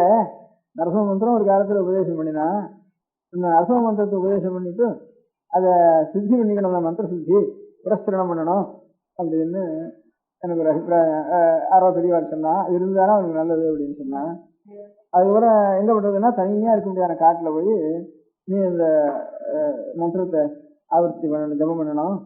அந்த மாதிரி ஒரு காட்டில் இருந்து ஜபம் பண்ணினா ஏகாந்தத்தில் பண்ணினா சுவாமி வந்து பிரத்யட்சமாகிடுவார் அப்படின்ட்டு சொன்னான். அதுக்கு வேறு நான் வந்து ஒரு மலைக்கு போனேன். இந்த அகோபலம்ங்கிற மலையான இது இல்லை, இந்த அகோபலம் நரசிம்மன் இருக்க மலை, அந்த மலையாக இருந்தாலும் இருக்கும். ஆச்சாரியால் வந்து பிரகாய பிரவேசம் பண்ணுற காலத்துலேயும் இந்த அகோபல குகையில் தான் வச்சுட்டு போனாலும் அதுலேருந்து லட்சுமி நரசிம்ம மலை ஏகராஜலம்ங்கிறது இந்த அகோபல நரசிம்மன் அகோபல நரசிம்மன் ஆச்சாரியால் சரித்திரத்தில் சில புராண வாக்கியங்களில் அகோபல நரசிம்மத்தில் இந்த பிரதிஷ்டை பண்ணினாலும் யந்திரோதாரணங்கள்லாம் பண்ணினாலும் கூட இருக்கு ஆச்சாரியார். அதனால அந்த இடத்துல வந்து நரசிம்ம மலை இது இங்கே கடம்பு ஜில்லாவில் இருக்கு, அது இருந்தாலும் இருக்கலாம். அந்த இடத்துல நான் மலையில் போனேன். போனால் இப்படியே உட்காந்துருந்தேன், ஜபம் பண்ணிட்டு கண்ணு பண்ணிட்டு தோசை பண்ணிட்டு உட்காந்துருந்தேன். ஜபத்தை பண்ணிட்டு அந்த மலையில் ஒரு அந்த மலை வேடம் தான். அந்த மலை வேடம் வந்து என்னையாவது நீ நாட்டில் இருக்கிற பாப்பா, இங்கே வந்து இங்கேருந்து வந்து தனியாக உட்காந்துருக்க, இங்கே உனக்கு என்ன ஆகாரம் வேணும், எனக்கு என்ன வேலை இங்கே, எங்களுக்கு என்ன நாங்கள் தான் அதை அம்பு போட்டு பிராணிகளை கொண்டு வந்து நாங்கள் சாப்பிட்டுருக்கோம். நீ அதெல்லாம் ஒன்றும் பண்ணாதவன் இங்கே என்ன வேலை உனக்கு சாப்பாடு அங்கே சாப்பிடாதா இங்கே எனக்கு அவங்க உட்காந்துருக்கேன் அப்படின்ட்டு கேட்டேன். எதுவும் சொல்லு, நான் இந்த மலைகளுக்கெல்லாம் நான் தான் எதுவானா அப்படின்னு என்னை கேட்டான். கேட்ட உடனே அப்போ நான் நரசிம்மத்தினுடைய ஒரு பிரத்யட்சமாகணும்ட்டு நேராக நரசிம்மத்தினுடைய தரிசனம் கிடைக்கணும் பார்க்கணுங்கிறதுக்காக இந்த இடத்துல போகணும்னு பெரியவெல்லாம் சொன்னான். அதனால நான் பெரியவா சரணம். அடுத்த நிகழ்ச்சி நித்திய குரு பாதுகா பூஜை. शुक्लाम्भरधरं विष्णुं शशिवर्णं चतुर्भुजं प्रसन्नवदनं ध्यायेत् सर्वविघ्नोपशान्तये. ममोपात्त समस्त दुरितक्षयद्वारा श्री परमेश्वर प्रीत्यर्थं गुरुप्रसाद सिद्ध्यर्थं गुरुप्रीत्यर्थं गुरुपादपूजाम् अद्य करिष्ये. गुरुब्रह्मा गुरुर्विष्णुर्गुरुर्देवो महेश्वरः गुरुः साक्षात् परब्रह्म तस्मै श्रीगुरवे नमः. अपारकरुणासिन्धुं ज्ञानदं शान्तरूपिणं श्रीचन्द्रशेखरगुरुं प्रणमामि मुदान्वहम्. सदाशिवसमारम्भां शङ्कराचार्यमध्यमाम् अस्मदाचार्यपर्यन्तां वन्दे गुरुपरम्पराम्. எல்லோரும் குருவை பெரிவாளை தியானம் பண்ணிண்டு அர்ச்சனை பண்ணுவோம். அஷ்டோத்திரம். பெரியவா அஷ்டோத்திரம் பல அஷ்டோத்திரங்கள் இருக்கு. அதுல எளிமையா சுலபமா எது இருக்கோ அதை நான் இப்ப சொல்றேன். எல்லோரும் இதை கேட்டுண்டே திருப்பி சொல்ல முடிஞ்சுவா சொல்லி சொல்லி பெரிவாளுக்கு பாதத்துல ஒவ்வொரு புஷ்பத்தை அர்ச்சனை பண்ணலாம். ओम श्री कांची कामकोटि पीठाधीश्वराय नमः. श्रीमत् चंद्रशेखरेन्द्र सरस्वती गुरुभ्यो नमः. संन्यासाश्रम शिखराय नमः. काषाय दंडधारिणे नमः. सर्वपीठापहारिणे नमः. स्वामिनाथ गुरवे नमः. करुणासागराय नमः. जगदाकर्षण शक्तिमते नमः. सर्वचराचर हृदयस्थाय नमः.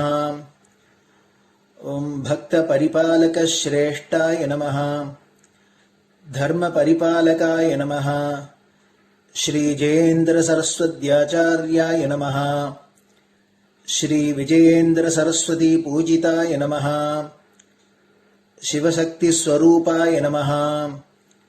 भक्ताभीष्ट प्रदायकाय नमः. ब्रह्मण्य पोषकाय नमः. ब्रह्म विष्णु शिवैक्य स्वरूपाय नमः. कांची क्षेत्रवासाय नमः. कैलाश शिखरवासाय नमः. स्वधर्म परिपोषकाय नमः. चातुर्वर्ण संरक्षकाय नमः. लोकरक्षण संकल्पाय नमः. ओम ब्रह्मनिष्ठापराय नमः. सर्वपापहराय नमः. धर्मरक्षक संतुष्टाय नमः. भक्तार्पितधन स्वीकर्त्रे नमः. सर्वोपनिषत् सारज्ञाय नमः. सर्वशास्त्रगम्याय नमः. सर्वलोक पितामहाय नमः. भक्ताभीष्ट प्रदायकाय नमः. ब्रह्मण्य पोषकाय नमः.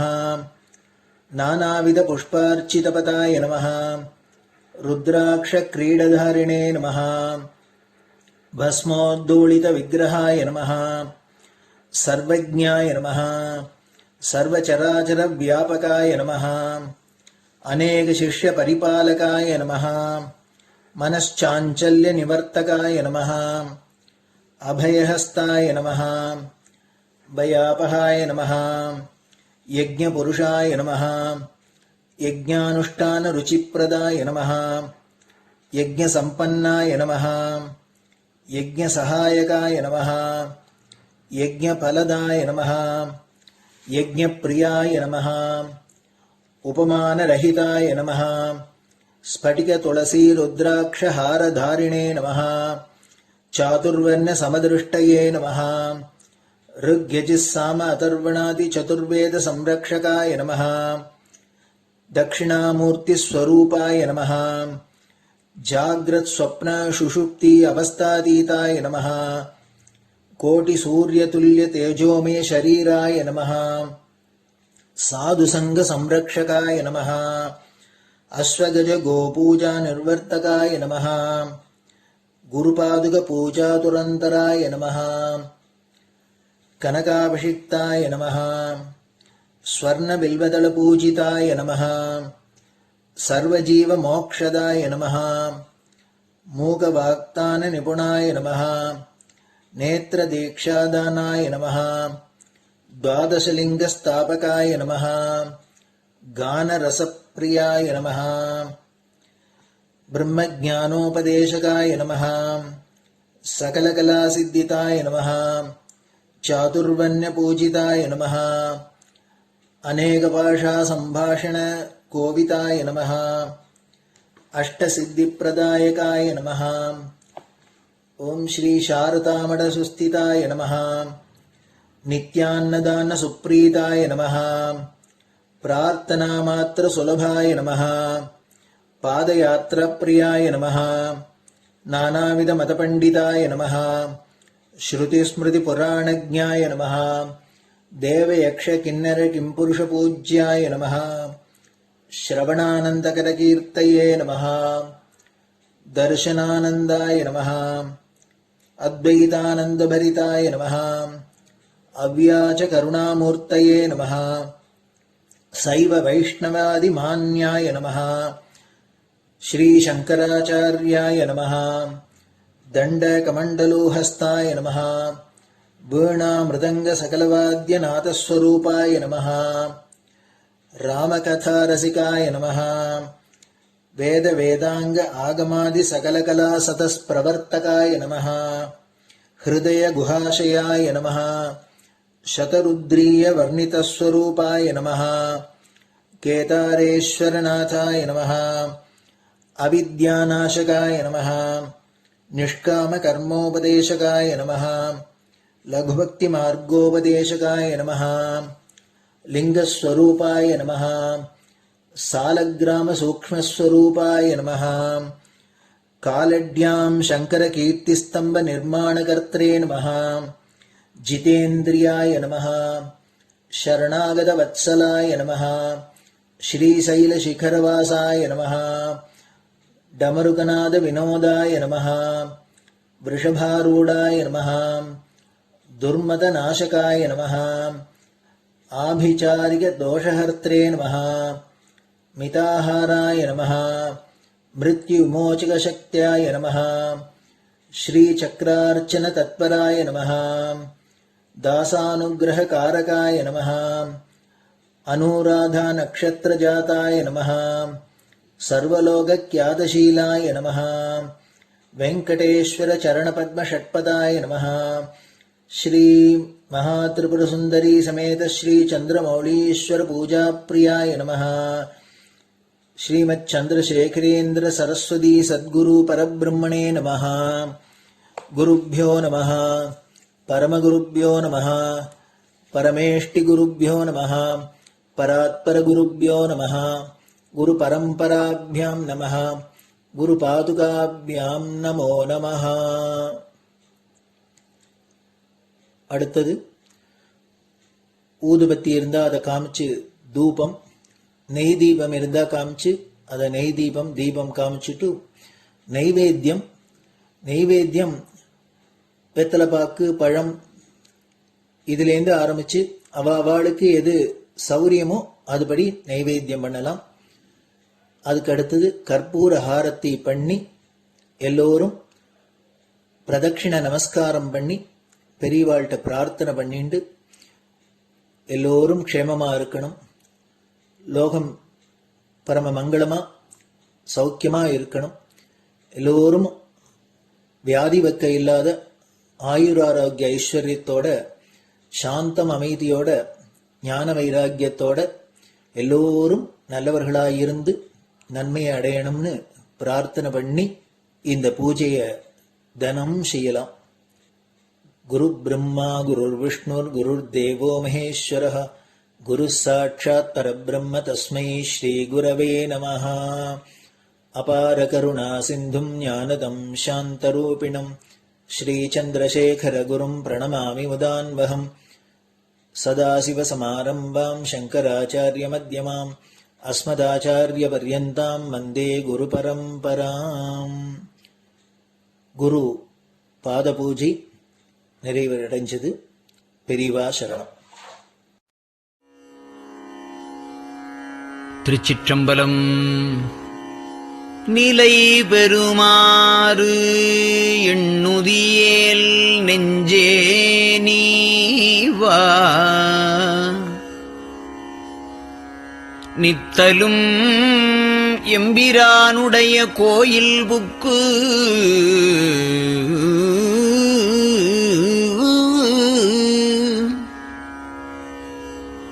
புலர்வதன் முன் அலகிட்டு மெழுக்குமிட்டு பூமாலை புனைந்து ஏத்தி புகழ்ந்து பாடி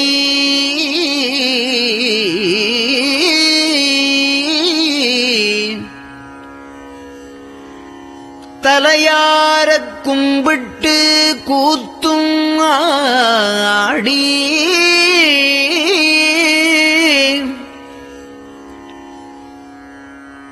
சங்கரா ஜய போற்றி போற்றி என்றும்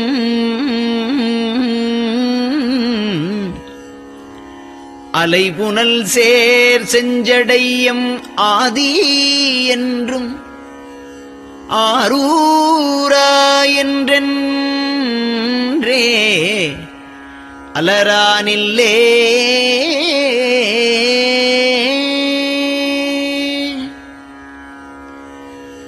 தந்தது உந்தன்னை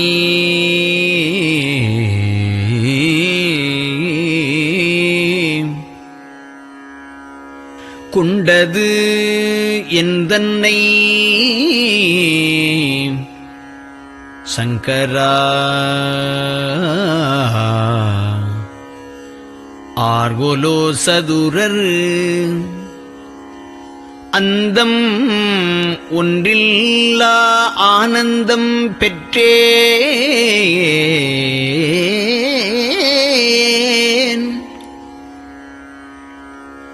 யாது நீ பெற்றது ஒன்று என்பால் சிந்தையே கோயில் கொண்டயம் பெருமான் திருப்பெரும் துறையுரை சிவனே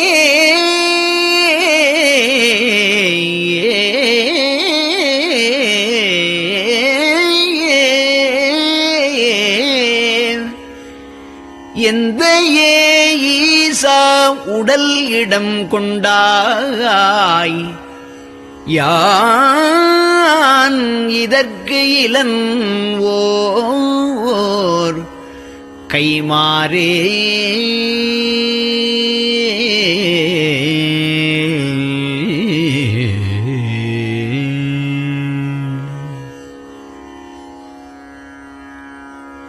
அன்னநடையார் அமுத மொழியார் அவர்கள் பயில் தில்லை தென்னன் தமிழும் இசையும் கலந்த சிற்றம்பலம் தன்னுள்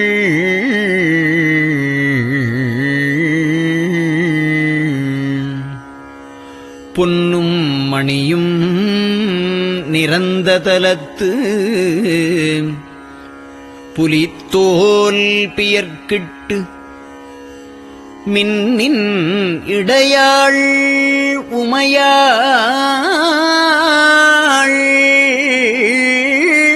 காண விகிர்தன் ஆடுமே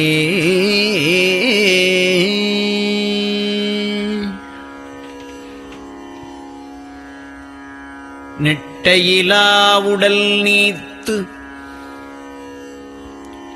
என்னை ஆண்ட நிகரிலா வண்ணங்களும்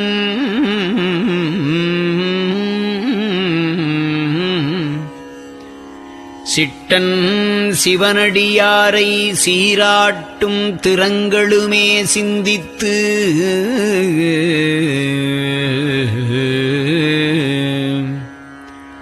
அட்டமூர்த்திக்கு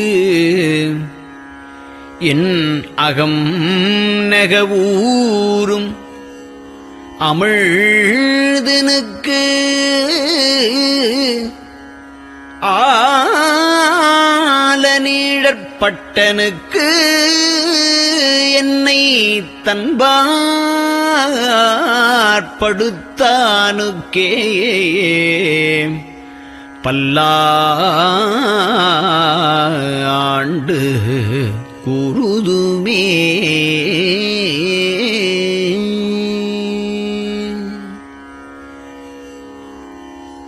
நெஞ்சம் ஈசனைக் காண்பதே விரும்பி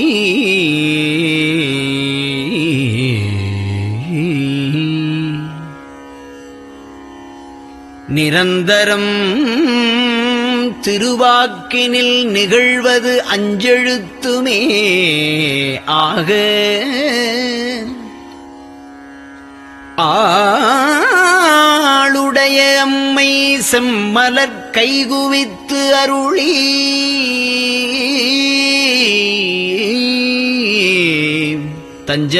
தஞ்சமாகி அரும் தவம் புரிய தரிப்பரே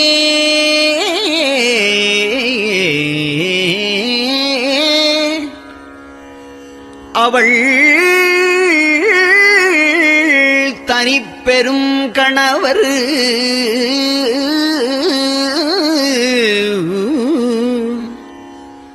வஞ்சம் நீக்கிய மாவின் மூலத்து வந்து தோன்றினார் மலைமகள் காண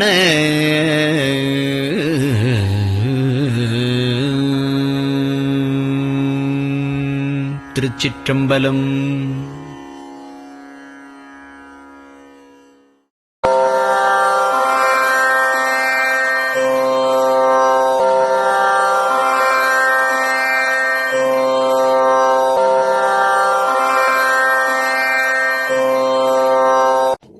பெரியவா சரணம். பெரியவா வானொலியின் காலை நிகழ்ச்சிகள் இத்துடன் நிறைவடைகின்றன. எமது அடுத்த ஒளிபரப்பு இன்று மாலை இந்திய நேரப்படி 6 மணிக்கு துவங்கும். பெரியவா சரணம்.